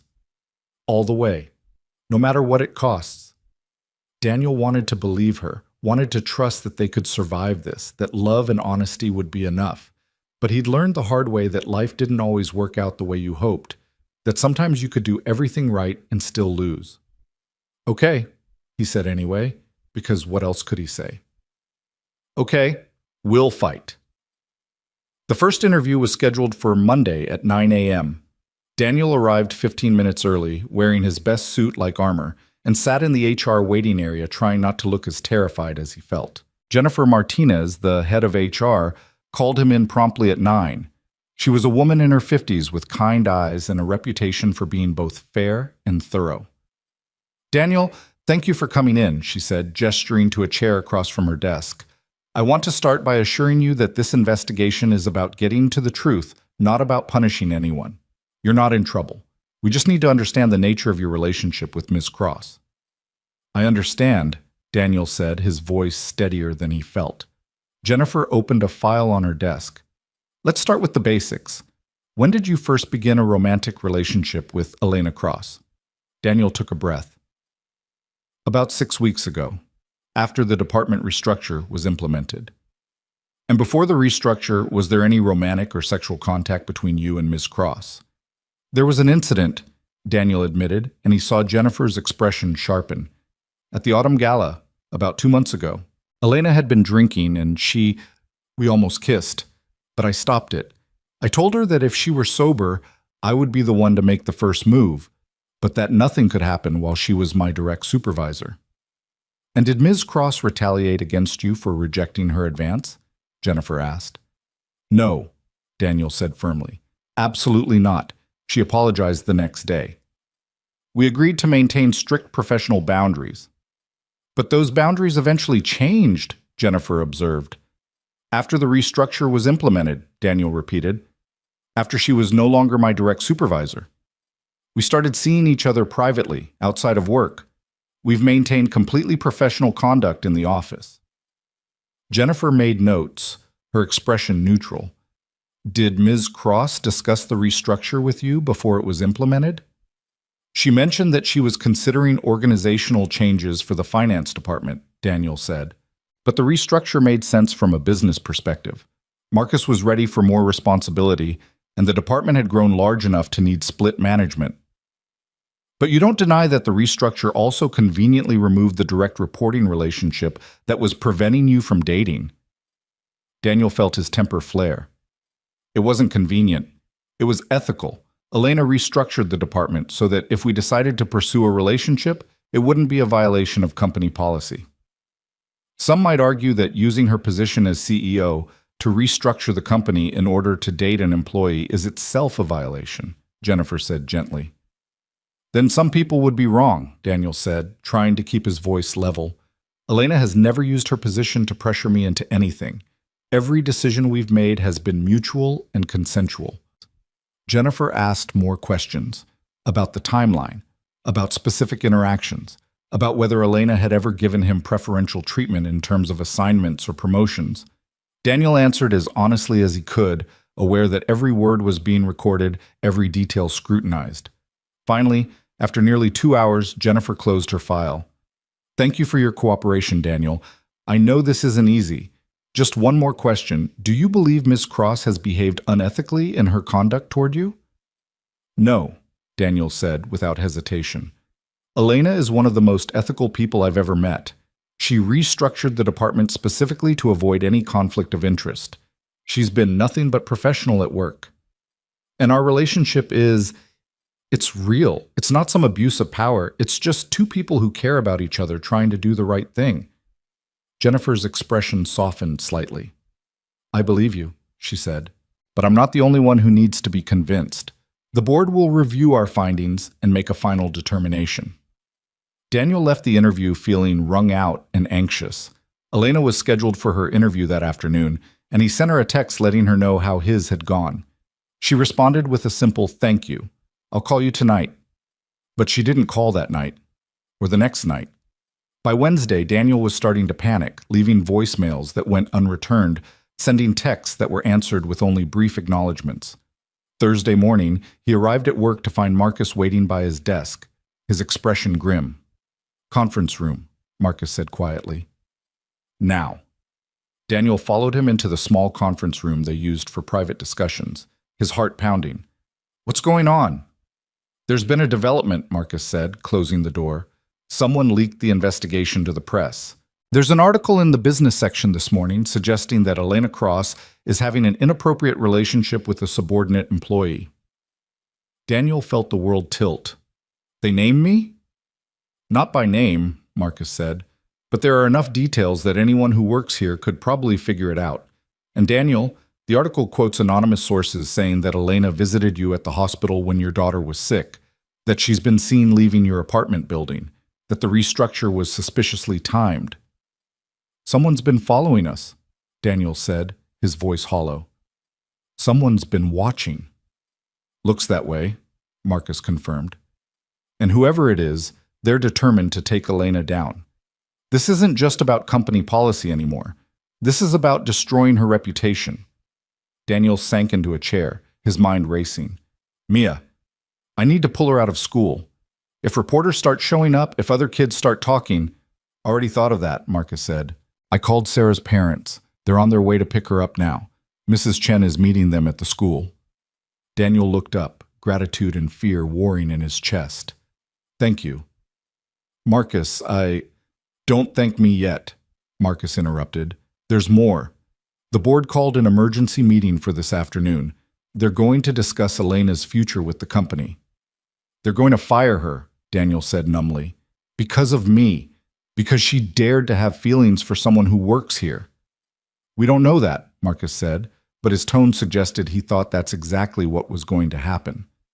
Daniel stood abruptly. I have to see her. I have to talk to her. She's not here, Marcus said. She left early this morning. Her assistant said she had personal business to attend to. Personal business. Elena was preparing to fight for her company, her reputation, everything she'd built. And she was doing it alone because Daniel was the reason she was in this mess in the first place. He pulled out his phone and called her. It went straight to voicemail. Elena, it's me. I heard about the article, about the board meeting. Please call me. Please let me help. I can't let you go through this alone. He hung up and immediately called again. Voicemail again. "I'm resigning," he said to the recording. "Effective immediately. I'll put it in writing. I'll tell the board it was all my fault. I'll do whatever it takes to protect you. Just please call me back." He sent the same message via text, then email. Nothing. The day crawled by in agonizing slowness. Daniel tried to work, tried to focus on spreadsheets and projections, but his hand shook too much to type properly. At 3 p.m., word spread through the office that the board meeting had concluded. At 3:15, Elena's assistant sent an all-staff email. Effective immediately, Elena Cross is taking a leave of absence from her position as CEO while the board conducts a comprehensive review of recent allegations. CFO Robert Henshaw will serve as interim CEO. All questions should be directed to the communications department. Daniel read the email 3 times, each word feeling like a knife. Leave of absence. Review of allegations. Interim CEO. They were pushing her out, maybe not firing her outright, but pushing her out all the same. And it was his fault. He was typing out his resignation letter when his desk phone rang. Elena's personal cell number on the caller ID. "Elena," he answered immediately. "Where are you? Are you okay?" "I'm at home," Elena said, and her voice was raw, like she'd been crying.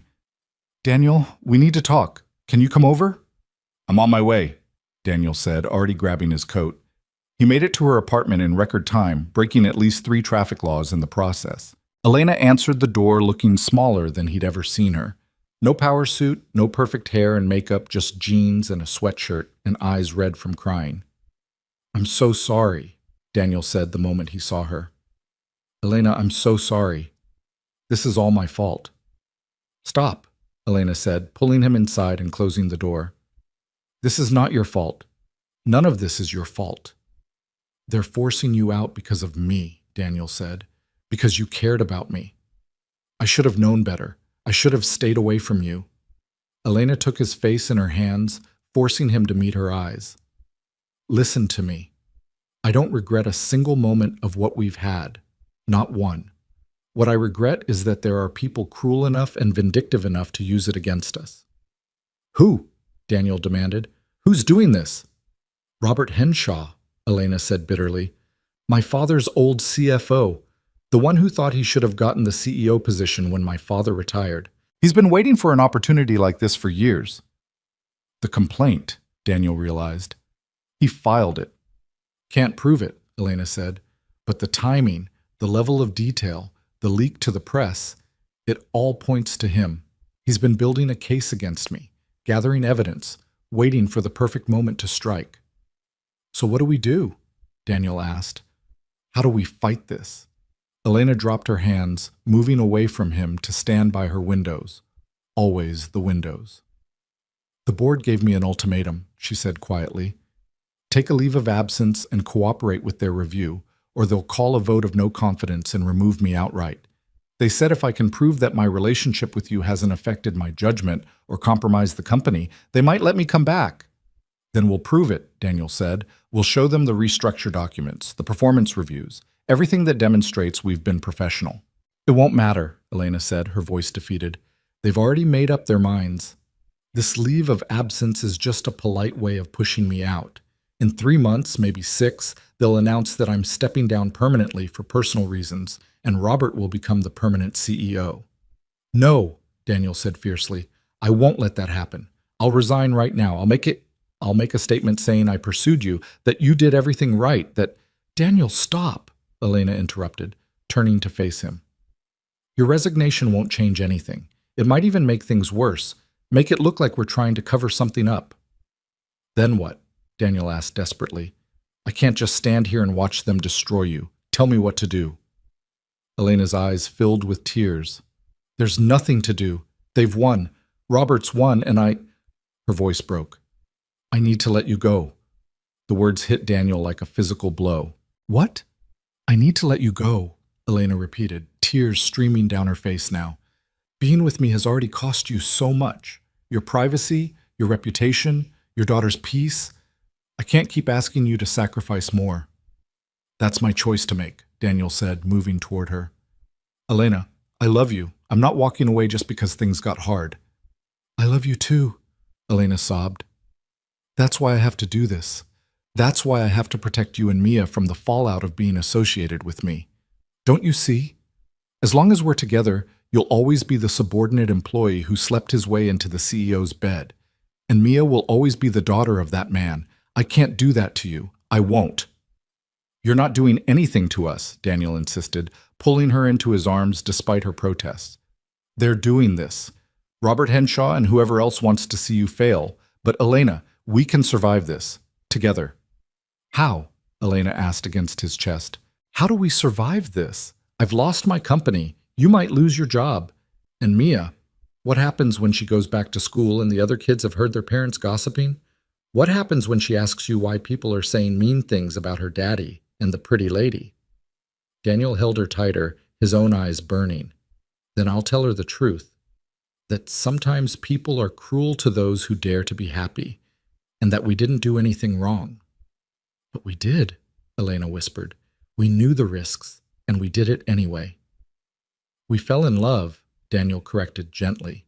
We found each other in the middle of our messy, complicated lives, and we dared to build something beautiful.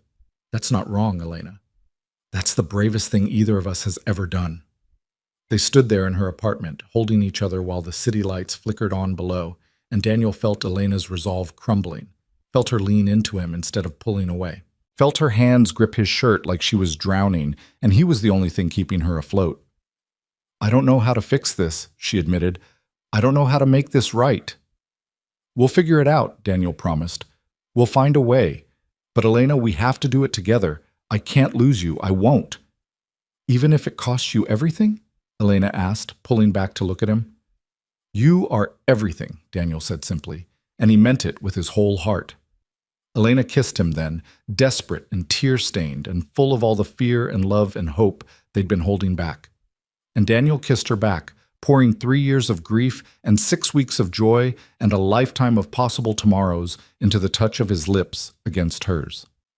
When they finally broke apart, Elena rested her forehead against his. I wrote my resignation letter, she whispered. It's on my desk. I was going to submit it tomorrow. Don't, Daniel said firmly. Not yet. Give me a chance to fix this. You can't fix this, Elena said. No one can. But Daniel was already thinking, already planning. There had to be a way to fight back, to prove that Elena had done nothing wrong, to show the board and the company and the world that their relationship was built on respect and love, not manipulation or abuse of power. And he thought he knew exactly where to start. Daniel left Elena's apartment at midnight with a plan forming in his mind and her resignation letter folded in his jacket pocket. She'd given it to him reluctantly, made him promise not to destroy it, but agreed to hold off submitting it for 48 hours. 2 days to find a way to fight back. 2 days to save everything they'd built. It wasn't much, but it was something. He spent the entire subway ride home making lists on his phone, calling in favors he hadn't known he had. By the time he walked through his apartment door, Mrs. Chen was asleep on his couch, and Mia was tucked safely in her bed, her new elephant clutched tight. Daniel stood in the doorway of his daughter's room for a long moment, watching her breathe, and felt the weight of what he was about to do settle over him. If this went wrong, he wouldn't just lose his job. He'd lose any chance of finding another one in this industry. He'd be the guy who tried to bring down a CEO, the troublemaker, the liability. But if he did nothing, Elena would resign. She'd walk away from the company she'd spent a decade building, and she'd do it believing she was protecting him and Mia. She'd sacrifice her dreams to keep them safe, and Daniel would spend the rest of his life knowing he'd let her. That wasn't acceptable. He woke Mrs. Chen gently, thanked her for staying, and promised to explain everything soon. Then he sat at his kitchen table with his laptop and started writing. Not a resignation letter this time, but something else entirely. A statement. A manifesto. The truth. By 3 a.m., he had a draft. By 5 a.m., he'd refined it into something that felt right. Honest without being defensive. Clear without being accusatory. Personal without being inappropriate. He read it over one more time, his finger hovering over the send button on his email client. The recipient list was extensive. The Sterling Industries Board of Directors, the HR department, every VP and department head, and a carefully selected list of business journalists who'd covered Elena's rise to CEO. This would be public, irreversible. The moment he hit send, there would be no going back. Daniel thought about Sarah, about what she'd say if she could see him now. She'd probably tell him he was being reckless, that he should think about Mia first, that protecting their stability mattered more than grand gestures. But she'd also told Mia that he deserved to be happy, that he should find someone who knew how good he was. He hit send. The email went out at 5:43 a.m. on a Friday morning. By 6:15, Daniel's phone was ringing off the hook. He ignored the calls, focusing instead on getting Mia ready for school. Sarah's parents had offered to keep her longer, but Daniel wanted her routine to be as normal as possible. Wanted her to know that even when things got scary, they kept going. "Daddy, your phone won't stop buzzing," Mia observed over her cereal. "Is it work?" "Something like that," Daniel said, silencing the device entirely. "Hey, sweetheart, I need to talk to you about something." Mia looked up, instantly alert to the serious tone in his voice. "Am I in trouble?" "No, baby. Not at all." Daniel sat down across from her, trying to figure out how to explain this in terms a 5-year-old would understand. "You know how sometimes people say things that aren't very nice, things that might hurt someone's feelings?" Mia nodded solemnly. "Like when Tyler said my drawing was ugly. But Miss Peterson said he was just being mean because he was having a bad day." "Exactly like that," Daniel said. "Well, some people have been saying not nice things about Elena and me, things that aren't true, and I sent a letter this morning telling everyone the real story." "What did the letter say?" Mia asked. Daniel chose his words carefully. "It said that Elena is my friend, and that we care about each other very much, and that even though some people think that's wrong because she's my boss, we didn't do anything bad. We fell in love. And love isn't bad, even when it's complicated." Mia thought about this for a moment. "So you do want to marry her?" Daniel couldn't help but smile. "Maybe someday, if she'll have me. But first we have to get through this hard part." "The part where people are being mean like Tyler?" Mia asked. "Exactly like that," Daniel confirmed. Mia reached across the table and patted his hand with her small one. "It's okay, Daddy. Miss Peterson says mean people are just scared on the inside. Maybe the people being mean to you and Elena are just scared too." Out of the mouths of babes, Daniel thought, his heart swelling with love for his impossibly wise daughter. "You're probably right, sweetheart. You're very smart, you know that?" "I know," Mia said matter-of-factly, making Daniel laugh despite everything. He walked her to school, ignoring the curious looks from other parents who'd probably already seen the news. One mother he vaguely recognized from PTA meetings approached him in the hallway, her expression sympathetic. "I read the article this morning," she said quietly. "The one you wrote. I think it was very brave." "Thank you," Daniel managed, surprised. "My sister went through something similar at her company," the woman continued. "Office romance, power dynamics, all of it. It's not easy. But she and her partner have been married for 8 years now, so it can work out." Daniel felt something loosen in his chest. "I appreciate that." "Really?" He made it back to his apartment and finally checked his phone. 53 missed calls, 87 new emails, and one text message from Elena, sent at 6 a.m. "What did you do?" He called her immediately. She answered on the first ring. "Tell me you didn't send what I think you sent," Elena said, her voice tight with panic.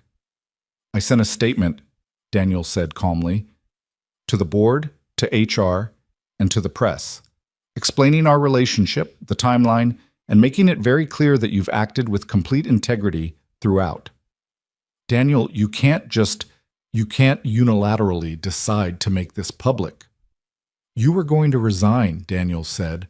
"You were going to walk away from everything you've built because you thought it would protect me. I couldn't let you do that." "So instead you've made yourself a target," Elena said, and he could hear the fear beneath her anger. "Do you have any idea what the board is going to do? What Robert Henshaw is going to do with this?" "I know exactly what they're going to do," Daniel said. "They're going to call me in for a meeting. They're going to threaten me, try to intimidate me, maybe fire me outright.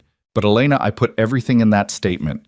The dates, the restructure documentation, Marcus's testimony that the organizational changes made business sense.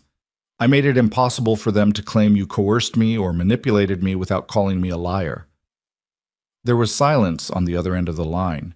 Then, very quietly, Elena said, "You testified?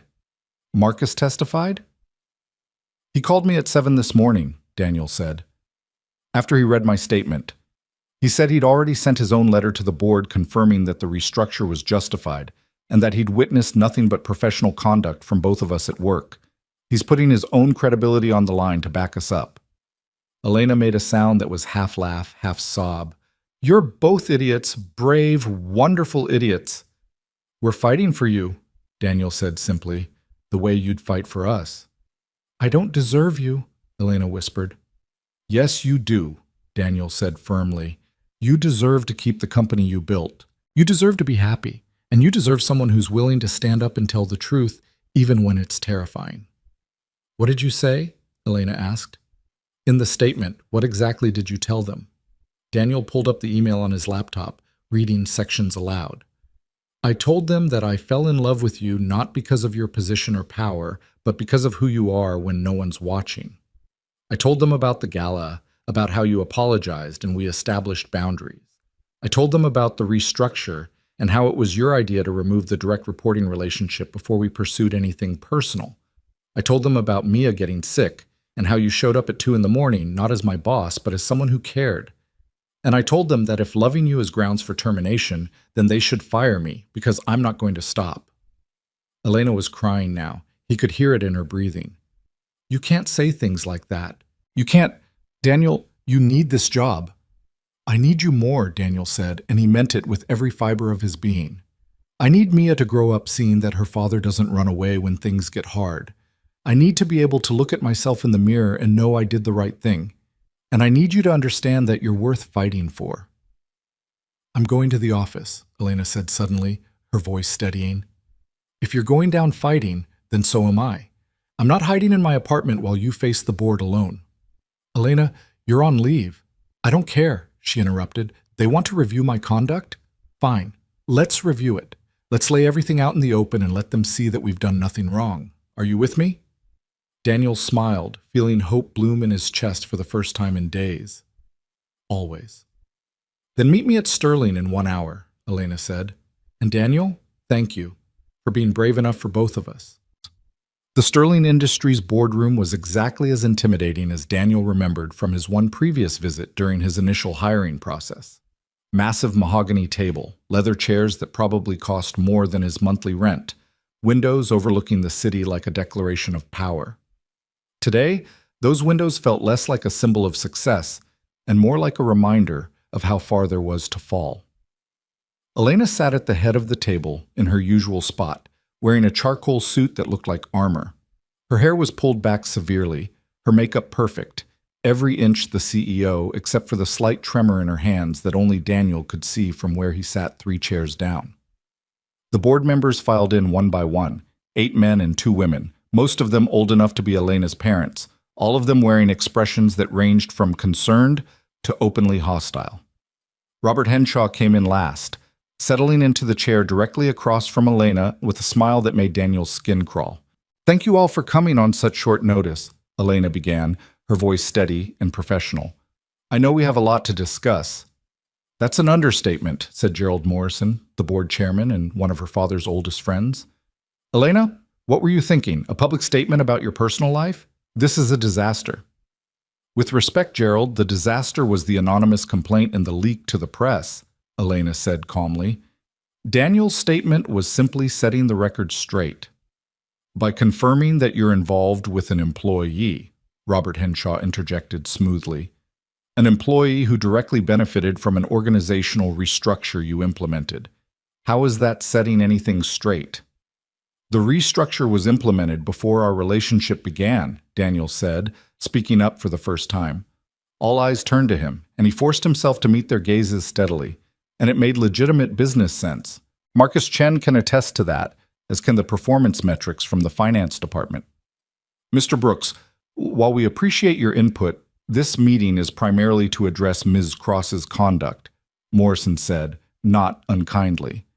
"My conduct is directly tied to his," Elena said. "You can't review one without the other. So, yes, Daniel stays.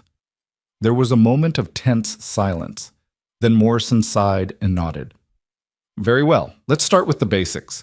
Ms. Cross, when did you first develop romantic feelings for Mr. Brooks? Elena didn't hesitate.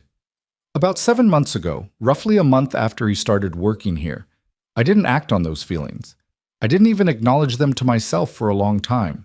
But yes, I was attracted to him. And you didn't think that was a problem?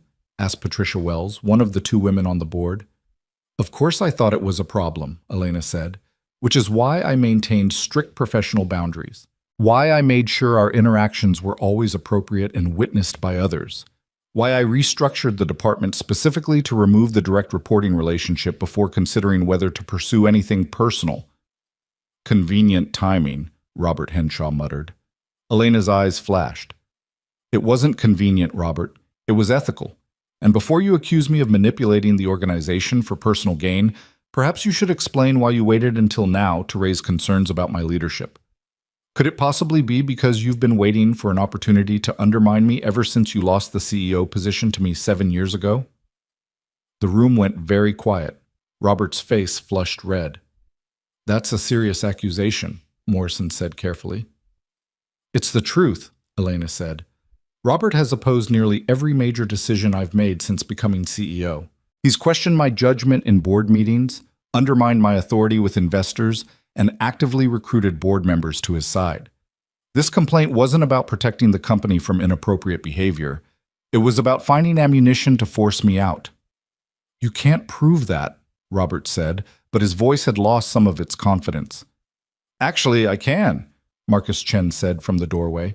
Everyone turned to see him standing there, a folder in his hands. Sorry I'm late, traffic was terrible. Morrison frowned. Mr. Chen, this is a closed board meeting. With respect, sir, I'm the VP who took over Daniel's direct supervision after the restructure. If we're reviewing whether that restructure was legitimate, you need to hear from me. Marcus moved into the room without waiting for permission, setting the folder on the table. These are the performance reports from the finance department for the 6 months before and after the restructure. As you'll see, productivity increased by 17%, error rates decreased by 12%, and employee satisfaction scores went up across the board. The restructure worked exactly as intended. That doesn't address the question of motivation, Patricia Wells pointed out. No, it doesn't, Marcus agreed. But it does prove that even if Elena's motivation was partially personal, the business outcome was positive. She made a decision that benefited the company while also resolving a potential ethics issue. That's not abuse of power, that's good leadership. Daniel watched the board members exchange glances, saw some of the hostility start to fade from their expressions. Morrison was frowning thoughtfully, and even Patricia Wells looked less certain than before. Furthermore, Marcus continued, I've worked with Elena for 8 years. I've seen her make hundreds of decisions, both easy and difficult. Never once has she let personal feelings interfere with her judgment. Never once has she shown favoritism or used her position inappropriately. If anything, she's been harder on the people she cares about, holding them to higher standards than everyone else. Can you prove that? Morrison asked.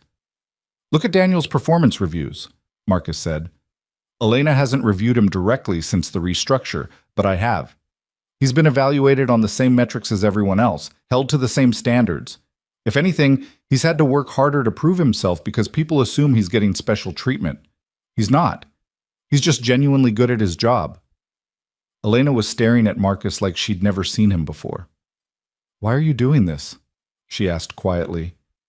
You're risking your own position by defending us. Marcus smiled slightly. Because it's the right thing to do, and because I'm tired of watching talented people get destroyed by politics and fear. He looked directly at Robert Henshaw. Some of us still believe in integrity. Robert's face was purple now. This is absurd. You're all acting like there's nothing wrong with the CEO dating an employee. What kind of precedent does that set?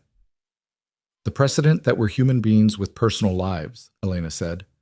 The precedent that we can be professional and ethical while also allowing ourselves to be happy. Robert, I know you want my job. I've known it for years, but this isn't the way to get it. I don't want your job, Robert protested, but it sounded hollow. Then prove it, Elena challenged. Withdraw your complaint. Admit that this was personal, not professional. Give me the chance to defend myself on the merits of my work, not on who I'm dating. The complaint was anonymous, Robert said stiffly. Was it? Elena pulled out her own folder, sliding it across the table. Because the language in the complaint matches almost word for word an email you sent to Patricia 3 months ago, questioning my judgment after I rejected your proposal to cut R&D funding. The phrasing is distinctive, Robert, almost like the same person wrote both documents. Robert's face went from purple to gray. Patricia Wells pulled the folder toward her, scanning the contents, and her expression hardened. Robert, she said coldly, did you file a false complaint against Elena? It wasn't false, Robert said desperately. She did restructure the department to facilitate a relationship. She did visit Brooks at the hospital. She did everything by the book, Morrison interrupted, his voice heavy with disappointment. She restructured for legitimate business reasons, confirmed by Mr. Chen's testimony. She visited an employee's sick child as a human being showing compassion, not as a CEO abusing power. And she's been nothing but transparent with us today about her relationship. He looked at Elena, and his expression softened. Your father would be proud of how you've handled this. You've been more ethical and thoughtful than many people would have been in your position. Elena's eyes filled with tears, but she blinked them back. Thank you, Gerald. That means more than you know. Morrison turned to Robert. As for you, I think it's time we discussed your future with this company. Filing false complaints, undermining the CEO, attempting to manipulate the board, these are serious violations of your duties. You can't fire me for this, Robert said, panic creeping into his voice. Watch us, Patricia Wells said flatly. The board asked Robert to leave while they deliberated. He stood slowly, gathering his things, and on his way out, he paused next to Elena. You won't last, he said quietly, venomously. You think this is over, but it's not. Someone will always be watching, waiting for you to slip. Let them watch, Elena said steadily. I have nothing to hide. Robert left, and the room felt lighter without his presence. Morrison addressed Elena and Daniel together. I think we need to establish some clear guidelines going forward, he said.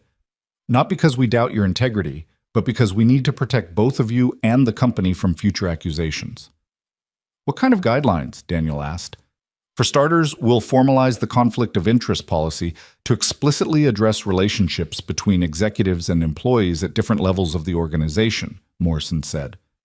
We'll require disclosure of any such relationships to HR and the board, along with a management plan to prevent any actual conflicts. That seems reasonable, Elena agreed. We'll also want to establish clear boundaries around your professional interactions, Patricia added.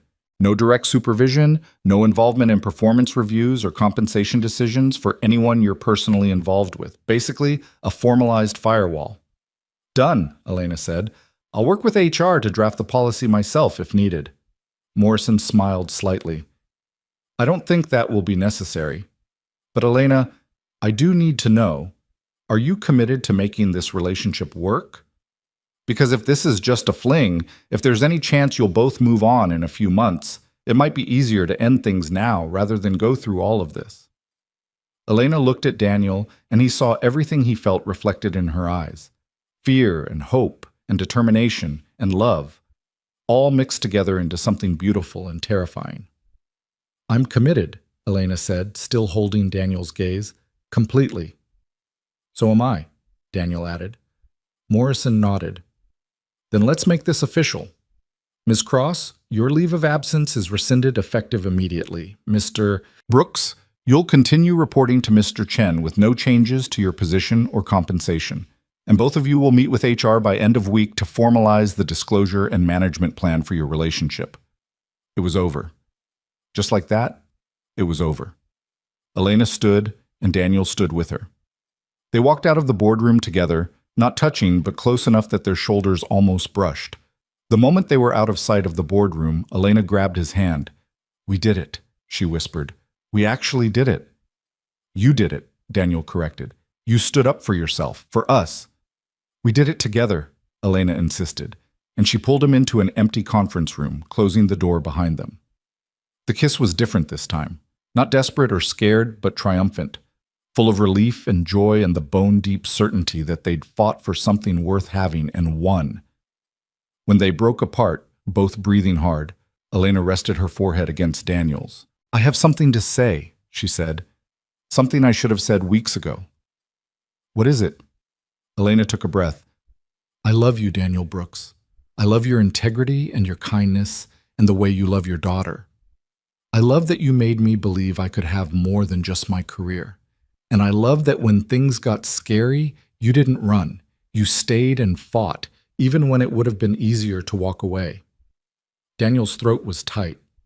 "I love you too. I love your strength and your intelligence and the way you see the world. I love that you showed up at the hospital at 2 a.m. because I needed you. And I love that you're brave enough to choose happiness even when it's terrifying." "So what now?" Elena asked. "Where do we go from here?" Daniel smiled, pulling her closer. "Now we do this right. No more hiding, no more sneaking around. We tell our friends and families. We go on actual dates in public places, and we build something real, something that lasts." "I want that," Elena said. "I want all of that. But Daniel, I need to know, are you sure? Are you absolutely sure this is what you want?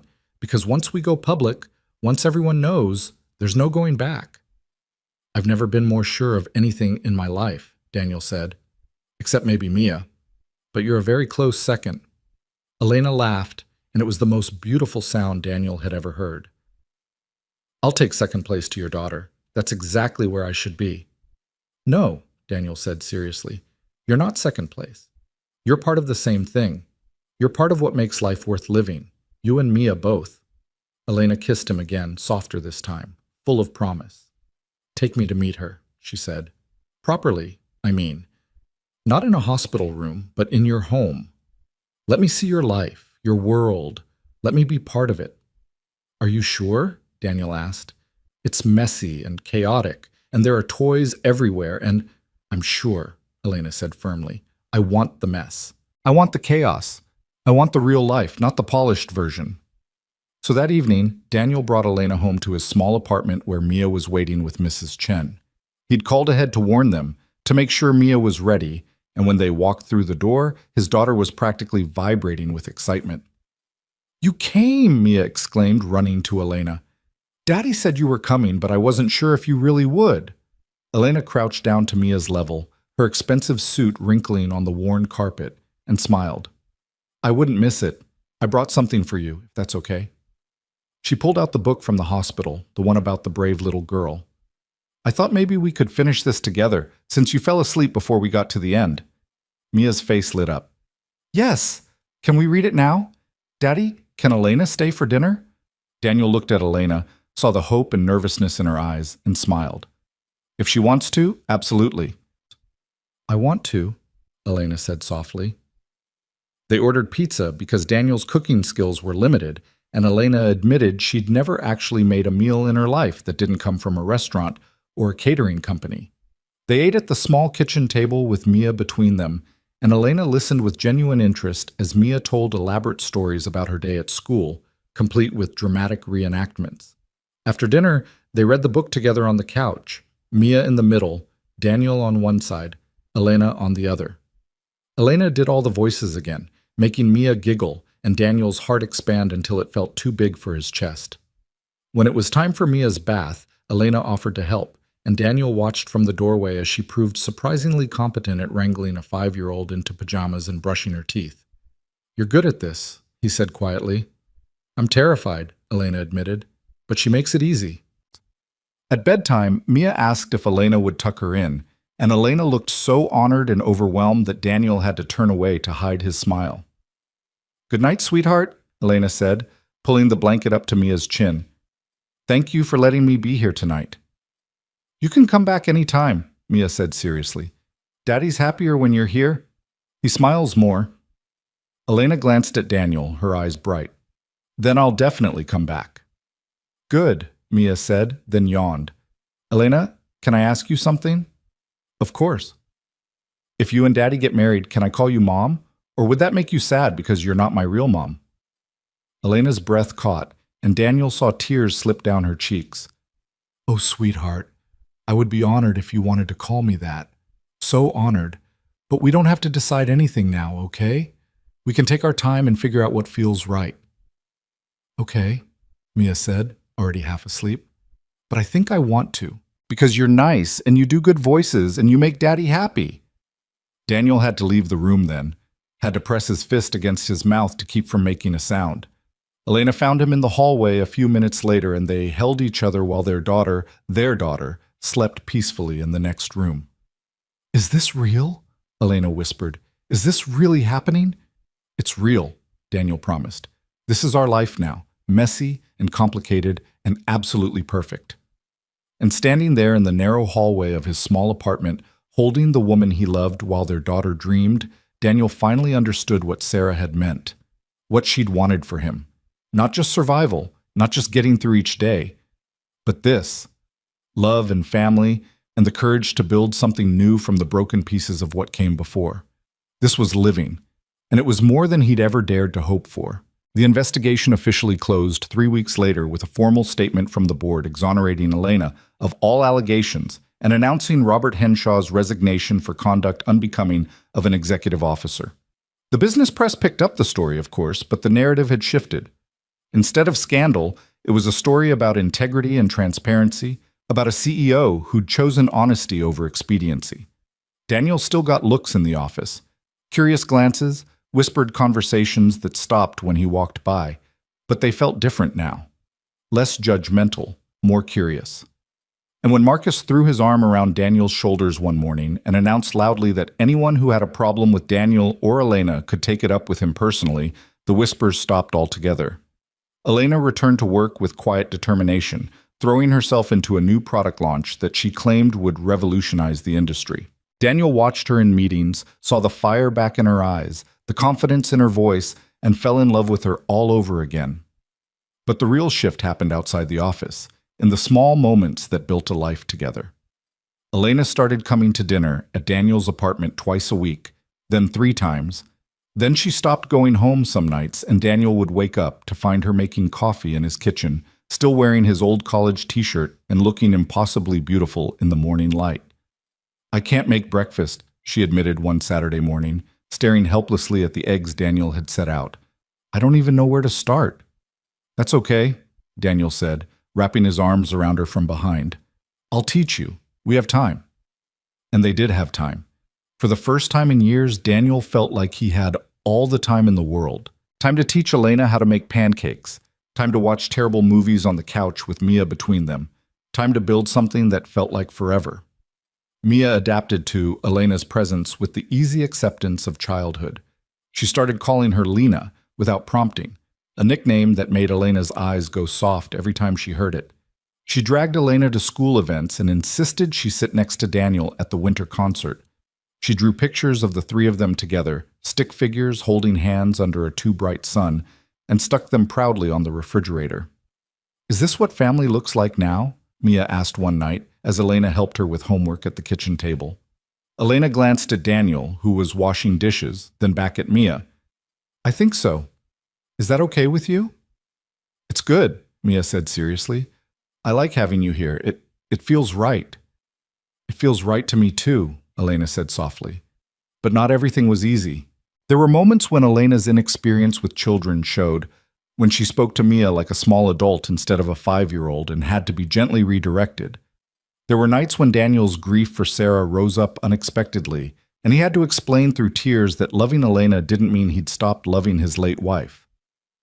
I know, Elena said, holding him on one of those hard nights. Sarah was your wife, Mia's mother. She'll always be part of your story. I'm not trying to replace her.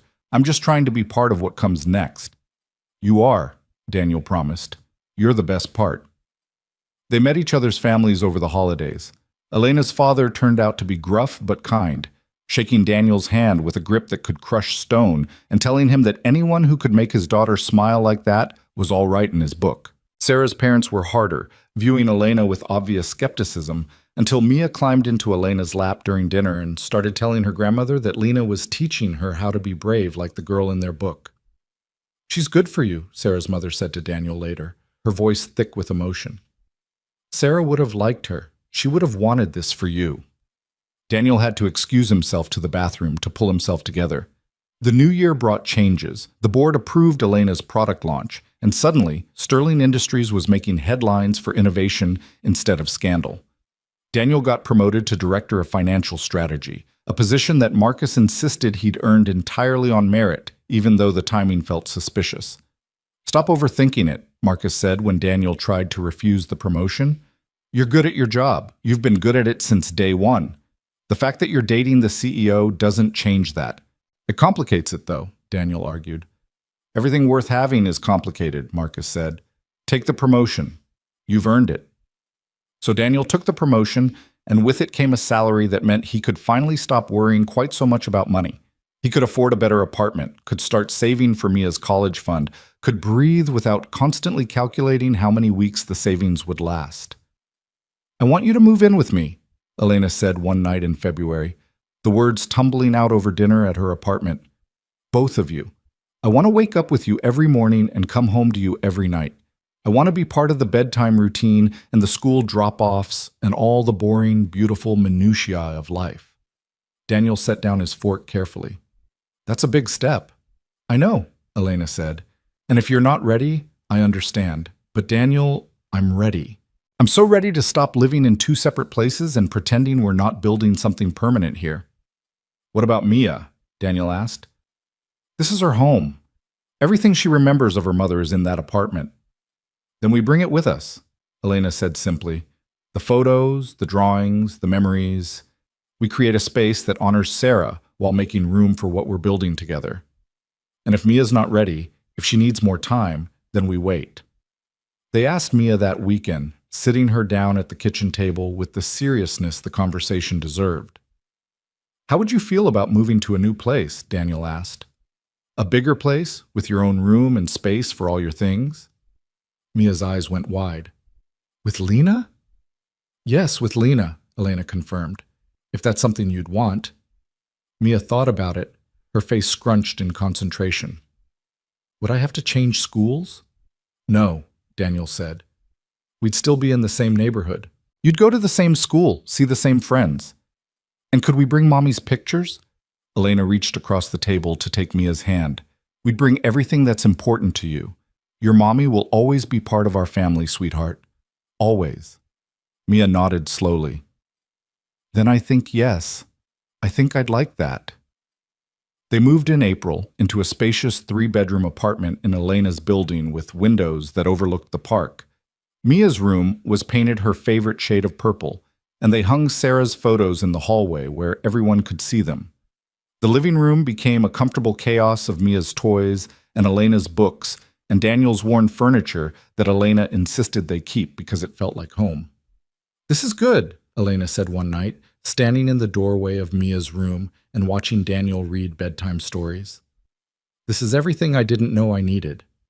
The scandal became old news, replaced by Sterling's successful product launch, and then by newer, shinier corporate drama at other companies.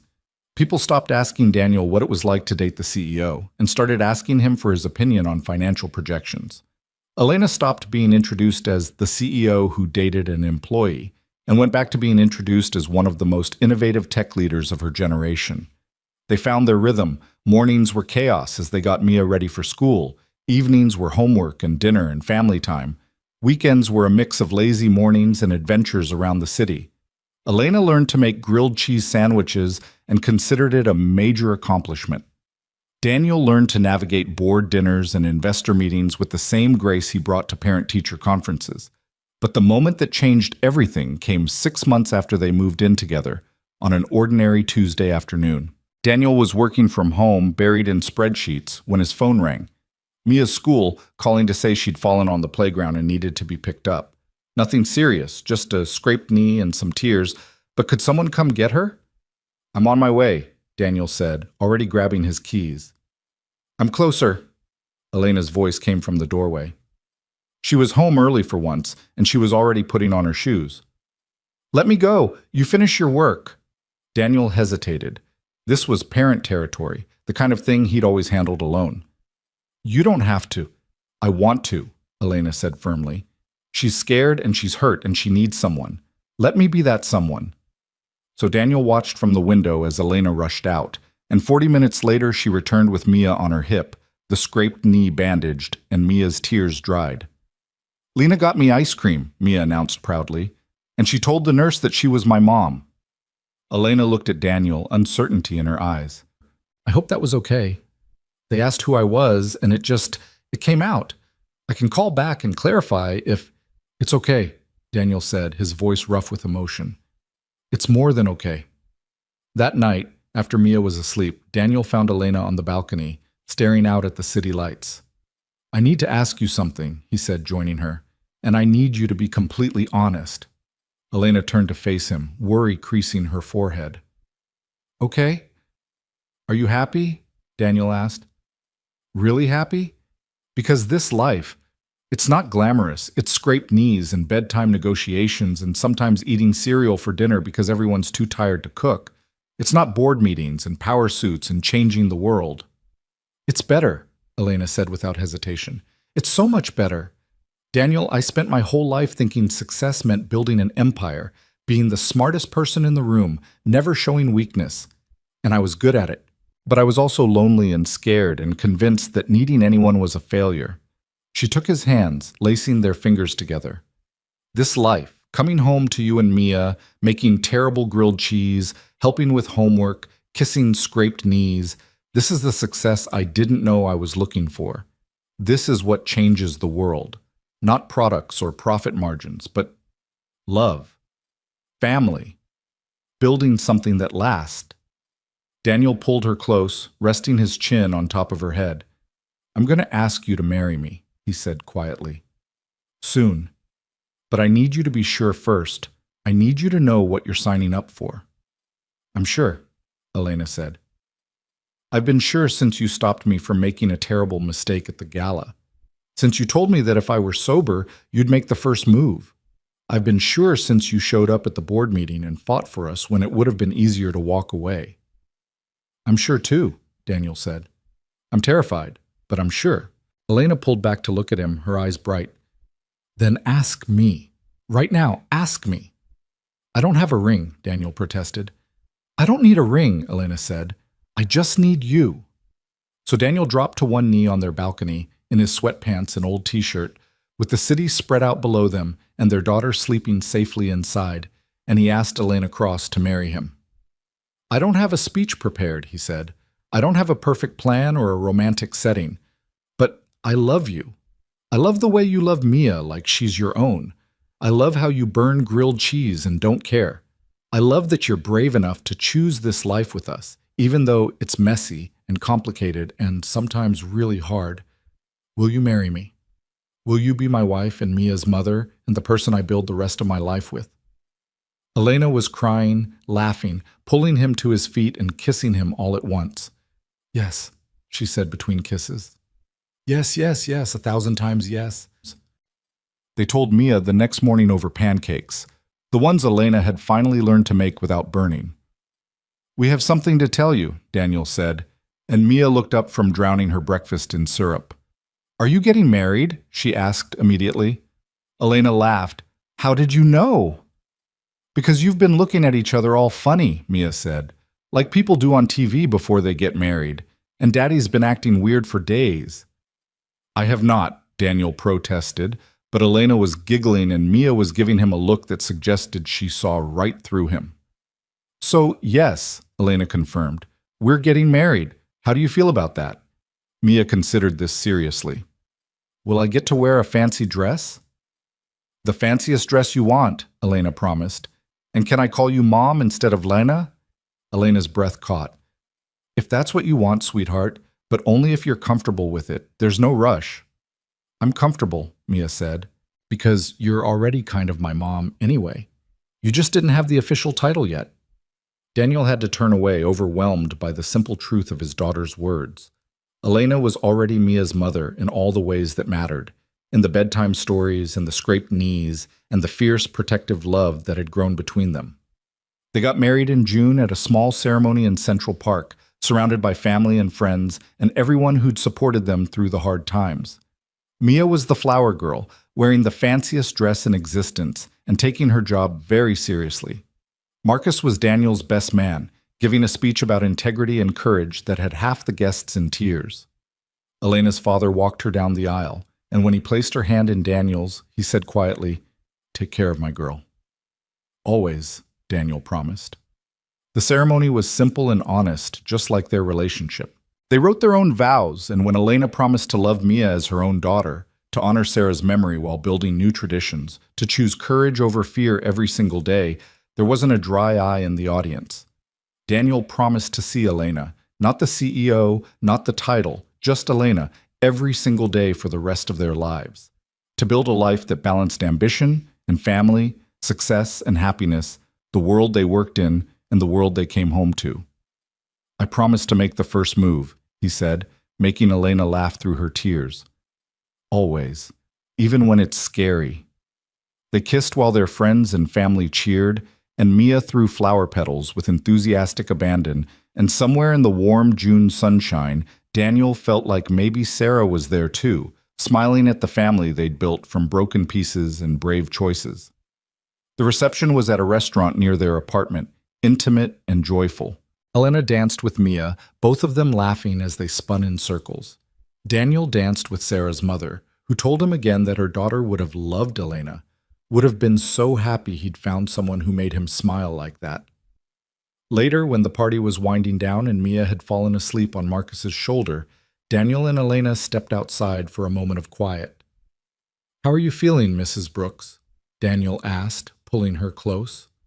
Elena smiled, testing out the name. "Happy, terrified, grateful, all of it at once." "Good," Daniel said. "That means we're doing it right." "Did you ever think we'd get here?" Elena asked. "When you stopped me from kissing you at the gala, did you imagine this?" "Honestly, no," Daniel admitted. "I thought I'd spend the rest of my life alone, raising Mia and trying not to mess her up too badly. I thought the best I could hope for was stability and safety. And now? Now I have so much more than I ever dreamed of," Daniel said.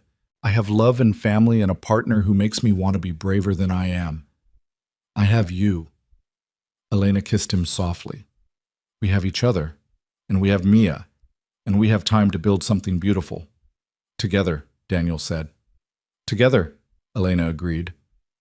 A year later, they stood in the same park on a crisp October afternoon, watching Mia chase leaves with a group of friends from school. Elena's hand rested on her still, flat stomach, a secret they'd only shared with each other a week ago.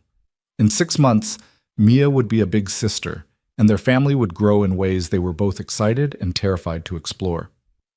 "Are you ready for this?" Daniel asked, watching his daughter's joy and thinking about the chaos that was coming. "No," Elena said honestly, "but I wasn't ready for any of this. I wasn't ready to fall in love with you, or to become Mia's mother, or to blow up my carefully controlled life for something messy and real. But I did it anyway, and it was the best decision I ever made." "Even when it was hard," Daniel pressed. "Especially when it was hard," Elena said. "The hard parts are what make it real, what make it worth fighting for." Mia ran back to them, breathless and grinning. "Did you see how many leaves I caught, Mom? Did you see?" "I saw," Elena said, and the word Mom still made her eyes bright every time. "You were amazing." "Can we get hot chocolate?" Mia asked. "Please? I'm freezing." "Absolutely," Daniel said, taking one of Mia's hands while Elena took the other. "But you have to share with me. That's the rule." "That's not a rule," Mia protested, but she was giggling. "It is now," Daniel said. They walked through the park together, the family that had started with a drunk almost kiss and a line about making the first move, the family that had survived scandal and scrutiny, fear and courage, loss and love, the family that kept choosing each other every single day. Some love stories started with passion and fire, with dramatic declarations and sweeping gestures. But theirs had started with restraint and respect, with a man who'd been brave enough to say no when it mattered, and a woman who'd been brave enough to restructure her entire world for a chance at happiness. It had started with boundaries and ended with a family, with messy Sunday mornings and burned grilled cheese and a 5-year-old who'd learned that love came in many forms, that families could be built as well as born, that sometimes the bravest thing you could do was let yourself be happy. At the hot chocolate stand, Elena insisted on paying despite Daniel's protests. Mia got whipped cream on her nose and declared it the best day ever, even though nothing particularly special had happened. Just an ordinary October afternoon with her family, which was apparently exactly special enough. "I love you," Daniel said to Elena, while Mia was distracted by a dog walking past. "I love you too," Elena said. "Thank you for making the first move." "Always," Daniel promised, and he meant it for all the days to come. The easy ones and the hard ones, the ordinary afternoons and the extraordinary moments, the life they'd built and the future they'd keep building together. Because that was what love was, in the end. Not the absence of fear or difficulty, but the choice to keep moving forward anyway, to keep choosing each other, keep building together, keep believing that courage and honesty and showing up every day was enough to create something that lasted. And for Daniel and Elena Brooks, standing in a park with their daughter and their secrets and their hope for tomorrow, it was more than enough. It was everything. They walked home as the sun started to set, painting the sky in shades of orange and gold. Mia chattered about her day, about the leaves she'd caught, and the hot chocolate she'd conquered and the dog she wanted to adopt, even though they'd already said no 17 times. Elena caught Daniel's eye over their daughter's head, and in that glance was everything they'd been through and everything still to come. The challenges of balancing careers and parenting, the joy of watching their family grow, the small moments that would add up to a lifetime of love. "Race you home," Mia suddenly announced, taking off at a run. "Hey, no fair," Daniel called, jogging after her. Elena followed at a walk, watching her husband and daughter race each other down the sidewalk, their laughter echoing in the autumn air. In 6 months, there would be another child to chase, another person to love, another layer of complexity and joy. She couldn't wait. When she finally caught up to them at their building's entrance, Daniel was bent over, hands on his knees, dramatically declaring that Mia had won fair and square. Mia was doing a victory dance that involved a lot of spinning and nearly knocking over a potted plant. "My champion," Elena said, scooping Mia into her arms despite the girl's protests that she was too big to be carried. "My fierce, fast, amazing champion. I beat Daddy," Mia said proudly. "You did," Elena agreed. "You beat both of us." They rode the elevator up together, tired and happy and completely ordinary. They made dinner, pasta, because it was Tuesday, and Tuesday meant pasta in their house. They did homework at the kitchen table while Daniel cleaned up. They watched half an episode of Mia's favorite show before bath time, and teeth brushing, and the endless negotiation about what counted as pajamas. Finally, with Mia tucked into bed and her nightlight glowing, Daniel and Elena collapsed onto the couch in their living room. "We're going to have to do all of that again," Elena said, gesturing vaguely toward Mia's room. "In 6 months, with a baby who doesn't sleep and doesn't negotiate and needs us every 3 hours.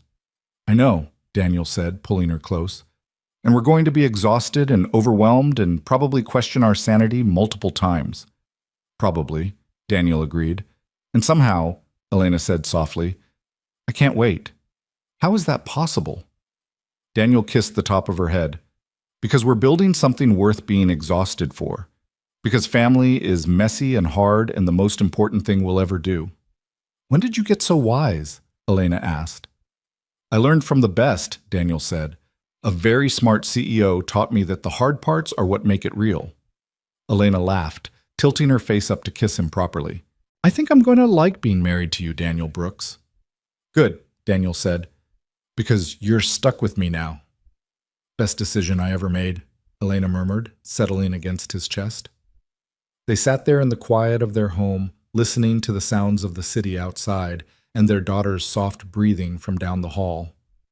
They thought about the journey that had brought them here.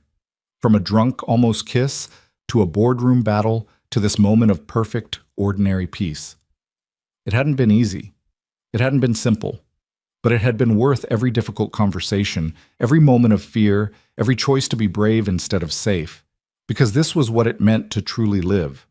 Not just to survive each day, but to build something beautiful from the broken pieces. To choose love even when it was terrifying. To make the first move and keep moving forward together. And as they sat there in the home they'd built, with the family they'd chosen, and the future they were creating, Daniel and Elena both knew one fundamental truth. Some love stories didn't start with passion. They started with respect, with boundaries, with one person brave enough to say, not like this, and another brave enough to wait for like this instead. They started with restraint and grew because two people were willing to fight for what mattered, to stand up when it would have been easier to hide, to choose each other over and over again, even when the world told them not to. And those love stories? The ones built slowly and carefully, with intention and courage? Those were the ones that lasted forever.